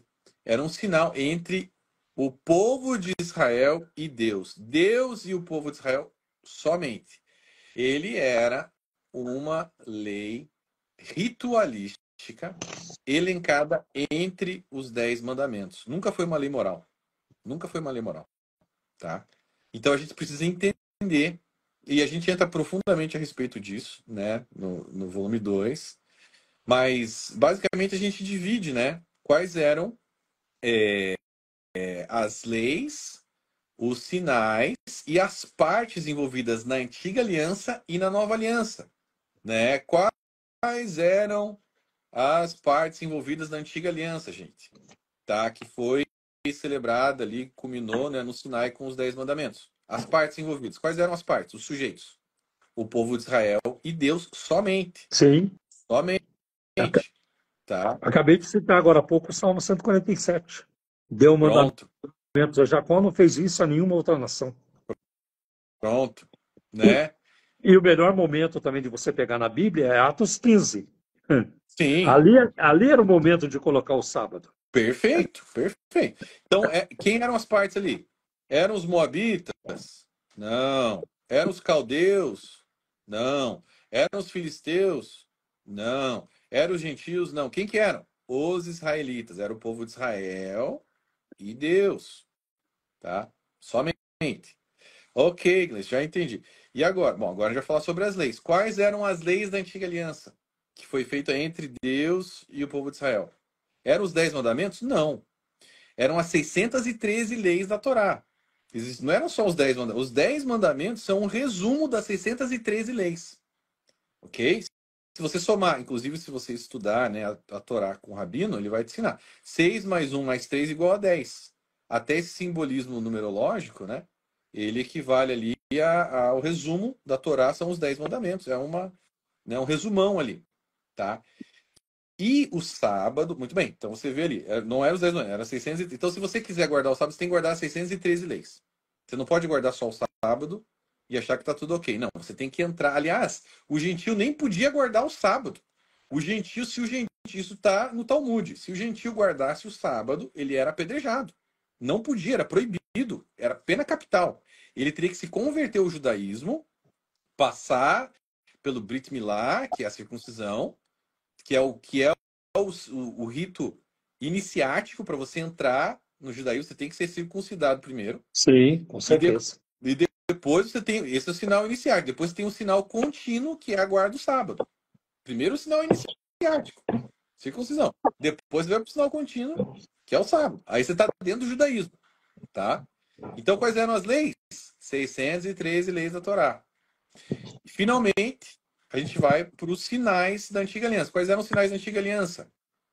A circuncisão, acabei de falar, sinal iniciático, circuncisão, o sinal contínuo, o sábado.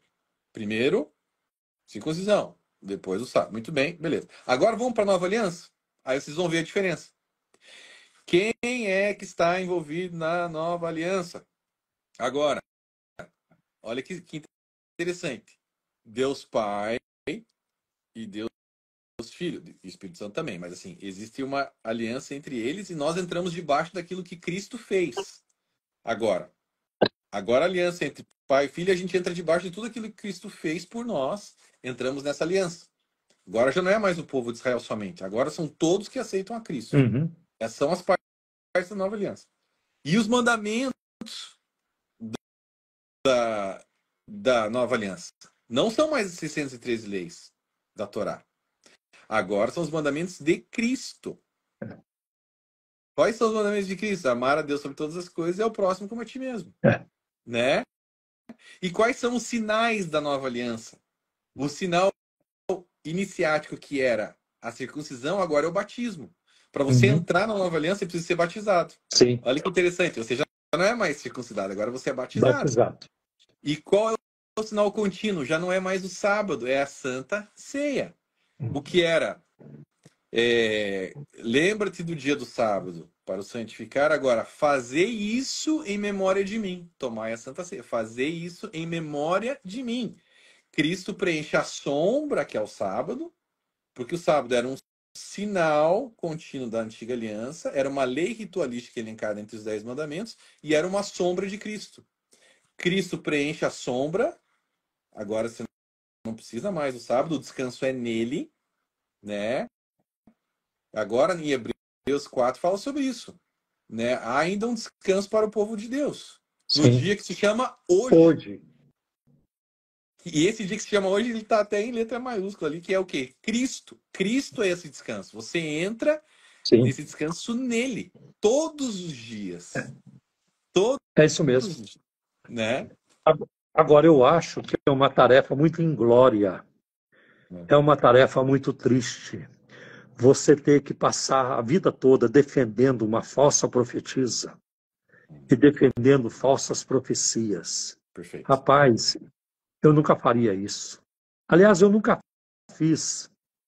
Nem assim, pessoas assim, eu não fico defendendo, colocando sempre como importante na minha vida, extremamente importante. Sem essas pessoas, eu não consigo viver minha vida espiritual. Aí eu vou citar o Daniel Berg, o Gunavinho, os fundadores da Assembleia de Deus, ou mesmo Agostinho, Lutero, Calvino, Zwinglio, John Knox, essa turma toda.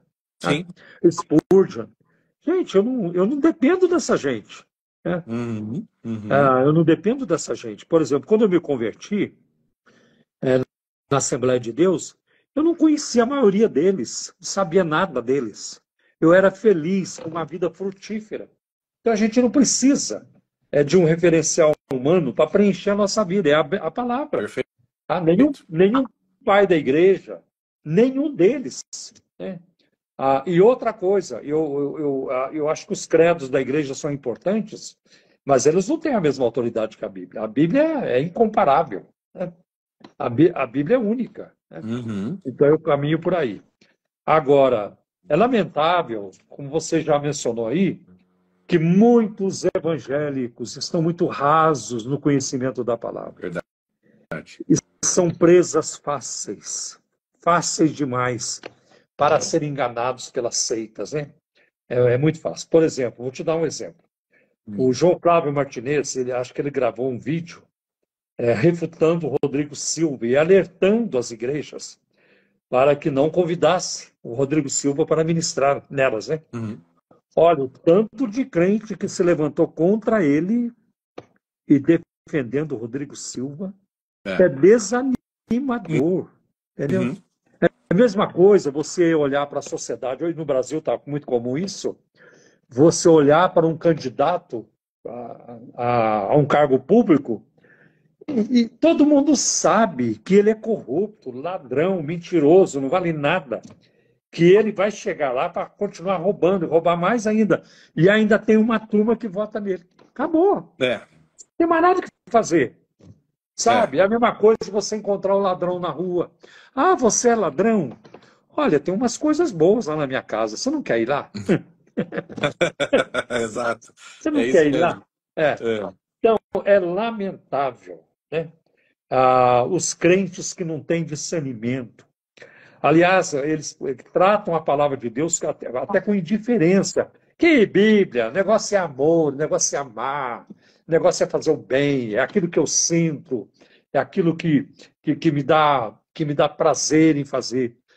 Lamentável, mas essa é a situação de grande parte hoje do mundo evangélico. Um mundo sem Deus, um mundo sem Bíblia, um mundo sem Jesus e um mundo sem salvação. Mas um mundo onde impera o dinheiro e distorções doutrinárias. Lamentável. Né? Assim caminha uma boa parte do mundo evangélico hoje. Agora eu queria ver com você o seguinte. Para mim, Ellen White é a profetisa das contradições, porque ela contradiz a Bíblia. Primeiro, ela contradiz a Bíblia. Passado um tempo, ela percebe que contradiz a Bíblia, né? Ela contrariou a Bíblia, digamos assim. E Sim. agora ela tem que contrariar a si própria para ver se ajeita com a Bíblia. Então, Ellen White contraria a Bíblia e contraria a si própria. Uhum. E aí eles usam. É muito interessante essa tática dos adventistas, você conhece, por isso que eu estou te provocando, para você elaborar sobre ela. Então, por exemplo, a igreja adventista não crê em salvação pela graça. Né?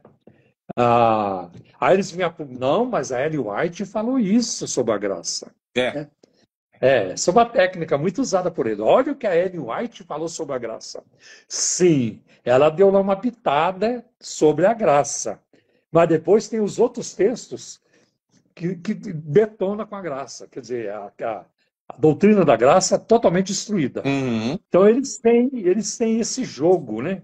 O Nathanael Rinaldi falava que os adventistas falam pelos dois lados da boca, pelos dois cantos da boca. Verdade. Né? Então, eles falam uma coisa aqui e falam outra coisa ali. É uma ginástica. Deve ser muito vergonhoso passar a vida toda fazendo esse jogo. Tá? Tá bem. Foram anos, né, pastor, de críticas recebidas pela Igreja Adventista que fizeram com que eles desenvolvessem alguns calos, né? Então eles sempre acham algum tipo de... Eles passaram anos estudando como que a gente vai responder isso, como que a gente vai responder aquilo. Então, exatamente, uma das maneiras eles pegam os textos contraditórios da Ellen White, que ela diz uma coisa bonita, e falam, não, ela falou isso, mas ela falou isso aqui também, entendeu? E utilizam aquilo para se defender. Mas se você pega, por exemplo, um texto que diz, santificar o sábado ao Senhor importa em salvação eterna. Você não tem como refutar isso. Ela disse, santificar o sábado ao Senhor importa em salvação eterna. Se você não guardar Em o outras sábado. palavras, se você não guardar o sábado, você não vai ser salvo. Perfeito. É isso que ela está dizendo, tá?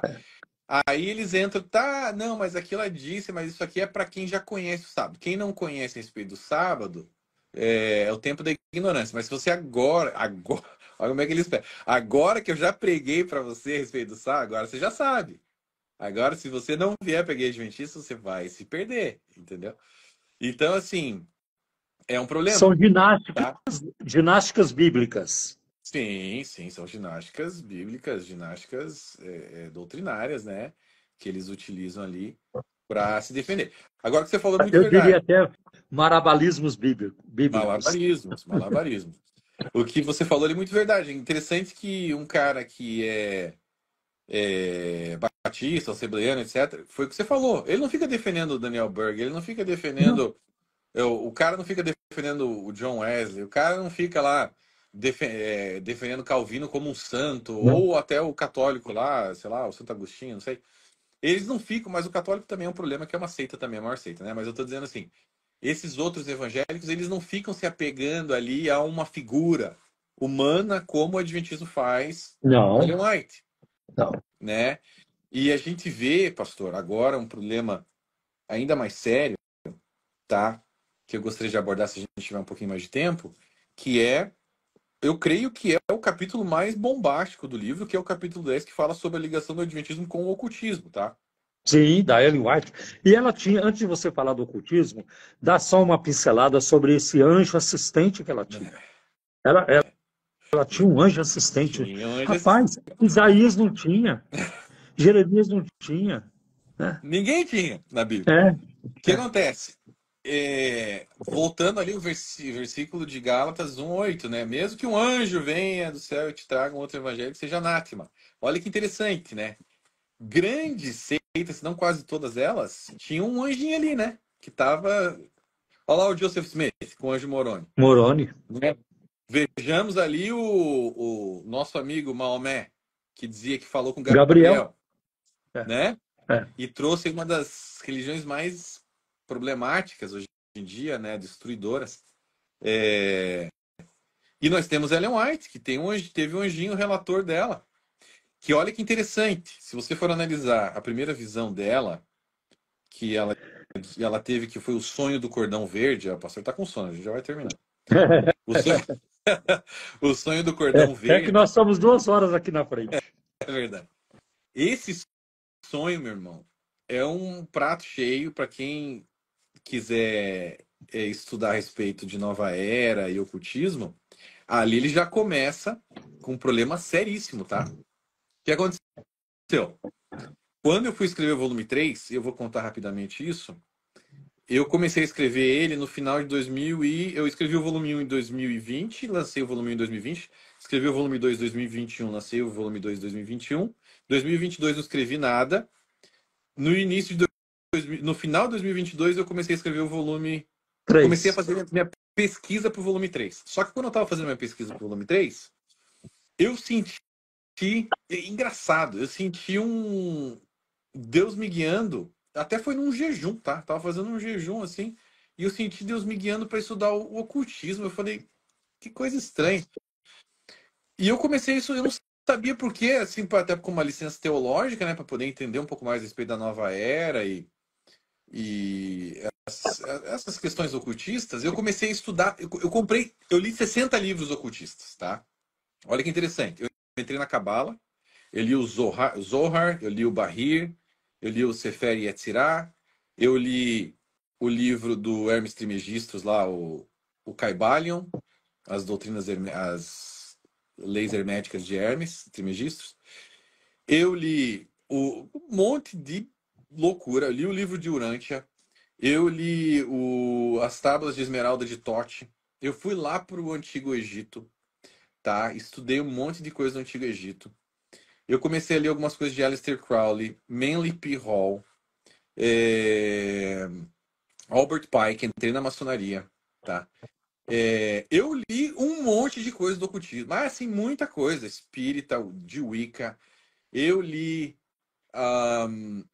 o que foi mais pesado para mim, eu li a Clavícula Menor de Salomão, mas acho que o que foi mais pesado para mim foi a Doutrina Secreta da Madame Blavatsky, tá?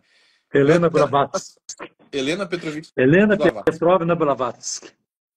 a pioneira líder da teosofia, Teosofia. né? O que acontece? É um livro desse tamanho, Doutrina Secreta, tem 900 e poucas páginas. É um livro pesado em todos os sentidos, é gigante. Quando eu cheguei nesse livro, o clima já estava meio pesado aqui em casa, né? Quando eu cheguei nesse livro, eu falei, caraca, que coisa pesou aqui. Eu li, não li ele inteiro, mas eu senti que Deus falou, ok, agora chega, joga tudo fora. Joguei tudo fora os livros dele. E começa a escrever teu livro. Falei, tá bom. E comecei a escrever o volume 3. Quando eu comecei a escrever o volume 3, depois de ter lido todos esses livros, eu comecei a pegar muitos padrões ocultistas nos livros de Ellen White. Porque eu comecei a fazer a pesquisa sobre os livros dela. Falei, peraí, isso aqui eu já li. Eu já li em livros maçônicos. Peraí, isso aqui eu já li em livros de Wicca. Isso aqui eu já li em Madame Blavatsky. O que está acontecendo aqui? Então, esse capítulo ele não teria sido escrito se eu não tivesse lido esses livros. O capítulo sobre o ocultismo. E o sonho do cordão verde, que é o que eu falei ali no início, voltando agora, ele é sinistro, tá? Esse sonho. Depois, enfim, você leu, tá no livro. Mas, se o pessoal quiser saber, tem até um vídeo do Rodrigo Custódio muito interessante que ele fala, tá no canal Para Que Possamos lá no YouTube. Assistam. Aliás, assistam, se inscrevam no canal dele, no canal do Wagner Olmos, no canal do CACP, no canal da Lilian, da Débora Buffoni, o canal também do pastor Paulo Romero, o Joaquim de Andrade, tem vários, o Paulo Cristiano, o Jamierson, enfim, o Thales Elias, várias pessoas que falam sobre adventismo. Mas esse vídeo sobre o cordão verde, o sonho do cordão verde, tá no... Eu falo também, tá no meu playlist ali, do volume 3. Mas o Rodrigo Custódio fez um vídeo muito interessante sobre esse sonho aí. Enfim, nesse sonho, olha que interessante. Ela, nessa época, ela estava meio depressiva. Ela achava que ela não ia ser salva porque ela era muito perfeccionista. Ela cria que ela não... Você veja, o legalismo já está enraizado nela desde o início. E ela vomitou tudo isso nos membros adventistas, né? Ela, não vou conseguir salva, eu não sou perfeito o suficiente. E aí ela teve um sonho, que foi o primeiro sonho barra visão dela. E esse sonho, ela disse que ela se encontrou com, em inglês o termo é Spirit Guide. Spirit Guide. Seria algo como assim, Um um guia espírito guia. espiritual. É um espírito guia. É isso aí. Espírito guia. É. Esse termo, É, espírito. tá vendo? Isso É isso é um mesmo. termo da nova era, é um termo ocultista, É do tá? ocultismo. É do Termo ocultista espiritismo no espiritismo. E eu também. descobri isso depois que eu li esses livros. Eu peguei e falei, peraí, Spirit Guide, isso aqui é um negócio da nova É, era. O que é essa espírito merda? guia. É. E esse era o anjo relator dela. Muito bem. Mais à frente ela começou a chamar de anjo relator, mas no início ela chamava de Spirit Guide, o espírito guia. E ela falou assim, o meu espírito guia me abordou e falou, não temas, né? Não temas. Você, basicamente assim, tentando confortar ela a respeito da salvação dela. Eu falei assim, me siga. E ela começou a seguir esse cara, esse anjo, né? Esse espírito guia, que era um demônio, né? Essa Na entidade verdade. aí. Essa entidade. Isso, gente, isso acontece muito em projeção astral, tá? Quem já estudou a respeito de projeção astral sabe. O cara sai do corpo e aparece os espíritos guia. Começa a guiar ele. Projeciologia. Pronto. Essa mulher subiu, ela falou, e eu subi numa escada íngreme rumo ao céu, segui o meu espírito guia. E ao chegar lá em cima, um certo determinado ponto, chegamos numa porta e o meu espírito guia me disse o seguinte: Ellen, deixe tudo que você tem na mão, que você vai encontrar Jesus. Deixa aqui fora tudo que você tem, larga tudo no chão e entra na porta. Ela entrou na porta. Entrou na porta e falou que Jesus estava lá dentro. Jesus consolou ela, não sei o quê. Ela ficou muito feliz e ela saiu. Quando ela saiu da porta, esse espírito guia falou para ela o seguinte: falou, olha, você que ficou feliz? Conheceu Jesus? Sim, fiquei muito feliz. Bom, tô te entregando na sua mão agora um cordão verde. Tá? Tá aqui um cordão verde. Ah, é? Para que é isso? Toda vez que você quiser falar com Jesus, você vai pegar esse cordão verde e você vai esticar sobre o seu coração. O cordão não pode ter nós. Ele tem que estar esticado sem nós. Sem nenhum nó. Coloca ele sobre o seu coração. Quando você fizer isso, você vai encontrar Jesus novamente. Jesus vai aparecer para você. Olha só, tá? Quando eu li esse negócio, eu falei, cara, será que o Adventismo não acha nem um pouco estranho? Para você encontrar Jesus, falar com Jesus, você se ajoelha e ora. E você vai falar com Jesus, né? Você não tem que ter nenhum cordão. Onde você tirou isso na Bíblia? Que você precisa de um cordão esticado. Aí eu comecei. E eu vi que na Wicca tem muitas magias com cordões. No Antigo Egito tem muitas magias com cordões. E ele é sempre. Se você amarra um nó nele, é porque você está prendendo aquela energia. Você tem que soltar a energia. Então você não pode ter nó. Tá? E eles fazem muitas magias com cordões. E com cordões verdes. Cordões de. Cada cor tem um significado ali. E eu falei, caramba. E ela chamava esse anjo relator de espírito guia. E eu peguei e falei, meu Deus, que coisa é essa? Muito bem. Quando você vai seguindo adiante, aí sim a gente entra nas questões mais pesadas. Aí você vê no capítulo 10, você vai ver, amigo, você que tiver o livro, você vai ver as fotos dos adventistas fazendo sinais maçônicos com as mãos. Fotos, é inegável, tá? É inegável. Eles estão fazendo sinais maçônicos com as mãos. Ok? Do grau 3 e do grau 2, né? Do aprendiz, do companheiro maçom, Aprendiz, aprendiz é o grau 1. companheiro, aprendiz e companheiro. Aprendiz é o grau 1, companheiro maçom é o grau 2 e Dois, mestre maçom é o grau mestre 3. 3. Isso. Então você vê vários pioneiros fazendo o gesto do grau 3, que é do mestre maçom. O cara já estava no grau 3, tá? Eles já estavam. E você vê ela fazendo o gesto do companheiro maçom. Ok? Você pode falar, mas mulher não tem mulher na maçonaria. Então, veja bem. Na verdade, existia sim, na época dela, uma loja na França chamada Le Humain, Le Humain de Troyes, uma coisa assim, tá? Que era uma loja maçônica francesa, que aceitava mulheres. Primeiro, então tinha. Mas até hoje a maçonaria tem reuniões chamadas reuniões brancas, né?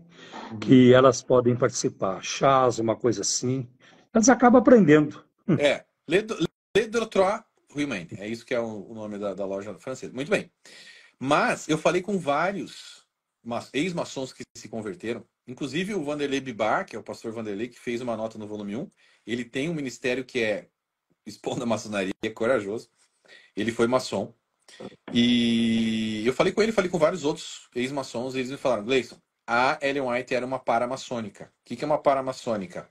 É uma pessoa que recebe alguns direitos maçons, uma honraria maçônica, sem ser maçom. Por quê? Porque ela tinha um nível de influência muito forte dentro da sociedade na época, ali entre os membros adventistas e outros cristãos também.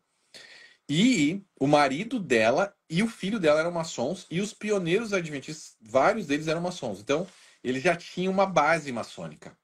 E eles permitiram, então, que ela tivesse acesso ali a muitas coisas maçônicas. Ela era uma paramaçom. Ela não era uma membra da maçonaria, mas ela recebeu essas honrarias maçônicas e ela tinha vários privilégios maçônicos. O marido dela, James White, ou Tiago White, né, em português, ele não seguiu o rito escocês antigo e aceito, ele seguiu o rito de York, e você vê nas fotos ali do capítulo 10, ele fazendo um sinal maçônico do Cavaleiro Templário do rito de York. Ele já estava lá em cima, tá?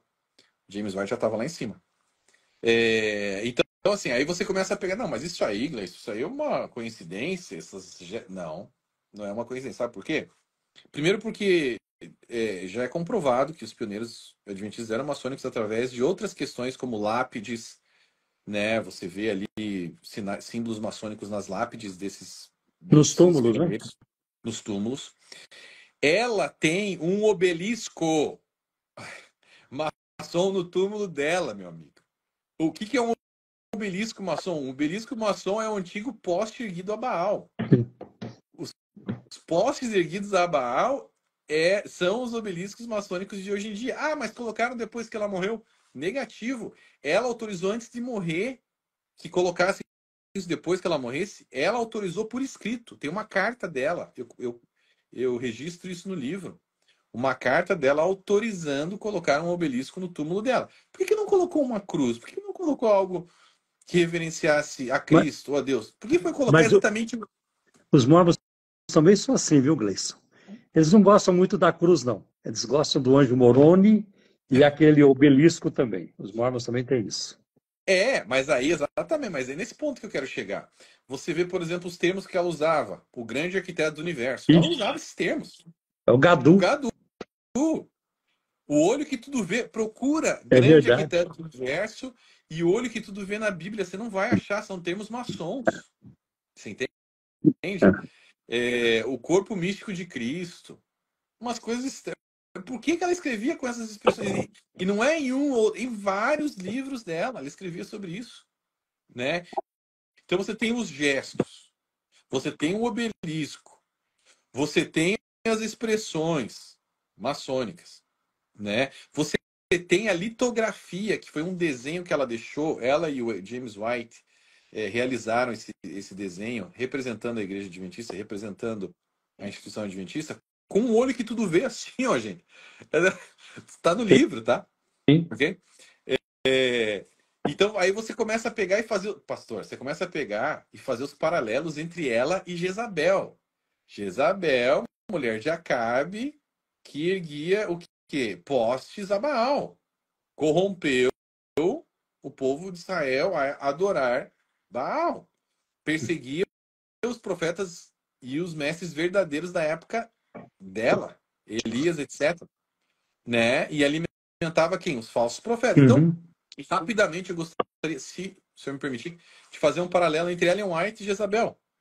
Cara, Ellen White era uma mulherzinha desse tamanho, assim, ó. Como que essa mulher dominava uma igreja inteira? Hoje em dia já seria difícil uma mulher liderando uma igreja. Você sabe, é difícil. Imagina naquela época que o machismo estava lá em cima. Como que essa mulher, da onde ela tirava esse poder de dominar os homens da instituição? Aí você começa a fazer os paralelos. Jezabel, Ellen White, obelisco, poste de Guida Baal, maçonaria, ocultismo, cordão verde, espírito guia. A gente tá lidando com coisa pesada aqui. Não é uma... Você entende, gente? Então vamos fazer rapidamente um paralelo entre Jezabel e Ellen White. Olha só. Jezabel perseguia as verdadeiras vozes proféticas de seu tempo. Ellen White perseguiu as verdadeiras vozes pastorais e proféticas de seu tempo. Ela dizia que ela chamava as igrejas, até hoje, né? Você tem os livros dela, denominando as igrejas evangélicas como igrejas apostatadas. Ela dizia que as orações dessas igrejas, dos membros dessas igrejas, não chegavam a Cristo, chegavam para Satanás responder. Diz que Satanás respondia, olha só. Ela dizia que Jesus olhava para esse povo com raiva, que o sangue daqueles que se perderam por causa desses pastores iria recair sobre eles. Ela pegava pesado com todas as igrejas que não eram adventistas. Olha só, Jezabel protegia e sustentava falsos profetas. Ellen White protegeu e endossou falsos mestres como Guilherme Miller, Joseph Bates, Samuel Snow, Hiram Edson, etc. Veja bem, Joseph Smith, maçom, né? Charles Russell, maçom, fundador do Testemunho de Jeová. Uhum. Guilherme Miller, que deu origem a praticamente todas as seitas pseudo-cristãs modernas. Maçom. E ela defendia quem? Defendia e endossava Guilherme Miller. Tá? Jezabel possuía um espírito controlador e manipulador e liderava homens de alta posição em Israel. Ellen White possuía um espírito controlador e manipulador e liderava homens de alta posição da igreja adventista. Jezabel levantou postes ídolos a Baal. Ellen White possui um poste ídolo ou obelisco em seu próprio túmulo. Jezabel levou o povo de Israel a falsos ensinos e a idolatria.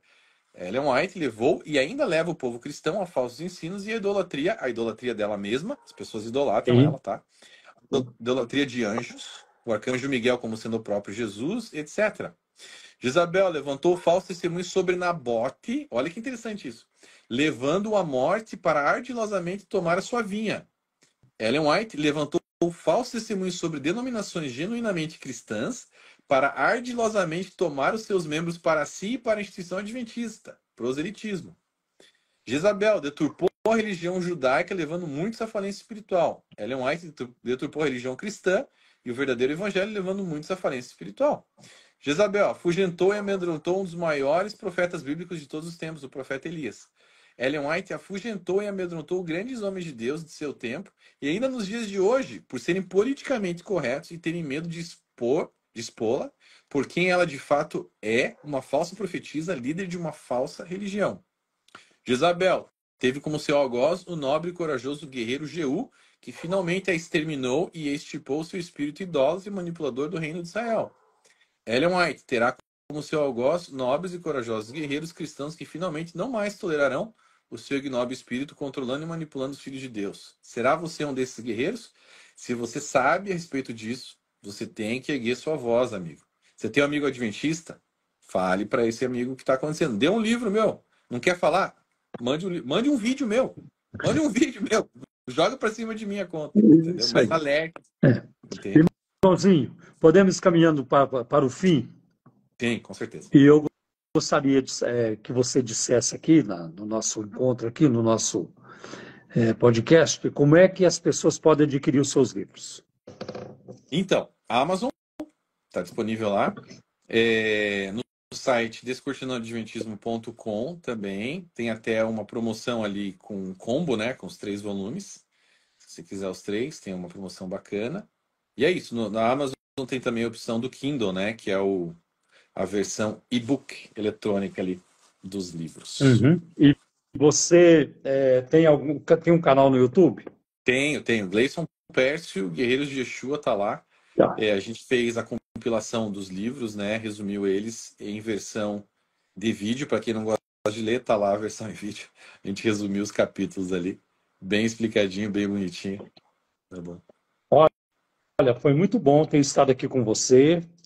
Eu também aprendi, né? Claro, você é o especialista Eu fui muito edificado e foi muito importante para mim ter pesquisado o terceiro volume. Eu não apenas li, você sabe, eu pesquisei, você me mencionou isso no início, né? Uhum. E obras que vão ajudar muito. E uma coisa muito importante nas suas obras é as provas documentais, né? Você não trabalha na base do ouvir dizer, me contaram, não. Você está lá a documentação. Isso é muito importante, né? Isso fala É, muito alto. as fontes primárias, né, pastor? A gente Pode primeiro. coloca ali as fontes primárias, É né? isso mesmo. E eu queria te Evidente, agradecer, obrigado pela oportunidade aqui desse bate-papo, né? Eu sei que tá tarde, é meio cansativo, mas te agradeço. Com certeza, eu creio que muitas pessoas vão despertar através dessa live, né? A gente vai divulgar isso no YouTube depois. E tem muita gente que te respeita muito, vai querer ouvir, tá né? certo. Sobre isso daqui, vai ajudar muita gente, sem dúvida, em nome de E Jesus. você tem planos de vir ao Brasil quando? Geralmente vou uma vez por ano. Esse ano eu não vou, porque eu tô com um bebezinho novo em casa, tá com Tá, 5 meses, tá meio difícil de tá. locomover. Mas ano que vem eu tô aí. Ano que vem, 2025? Ah, Ano tá. que vem eu vou dar um pulo. Eu queria ver com você a possibilidade numa das suas vindas aqui no Brasil, nós fazermos uma conferência, Claro, é, vai ser com um a sua prazer. Participação. Sem dúvida. Vou Então, amar fazer. nós vamos combinar isso, tá bom? Vamos sim. Um Deixa. encontro apologético. Vai ser ótimo. Deixa salvo. As pessoas estavam falando ali para o senhor deixar salva a live no seu Instagram. Quando for fechar, deixa salvo aí para o pessoal poder assistir depois. Aparece a opção de salvar? Aparece, Ah, então tá aparece. bom. Tá bom? Tá bom. Deus abençoe, forte abraço. Deus Um abençoe sua abração. família, seu trabalho, seu ministério. Foi um E prazer. igualmente, que Deus te abençoe, a sua família também, e seu ministério também. Obrigado, meu amigo. Boa noite. Boa noite. Tchau, tchau. Tchau.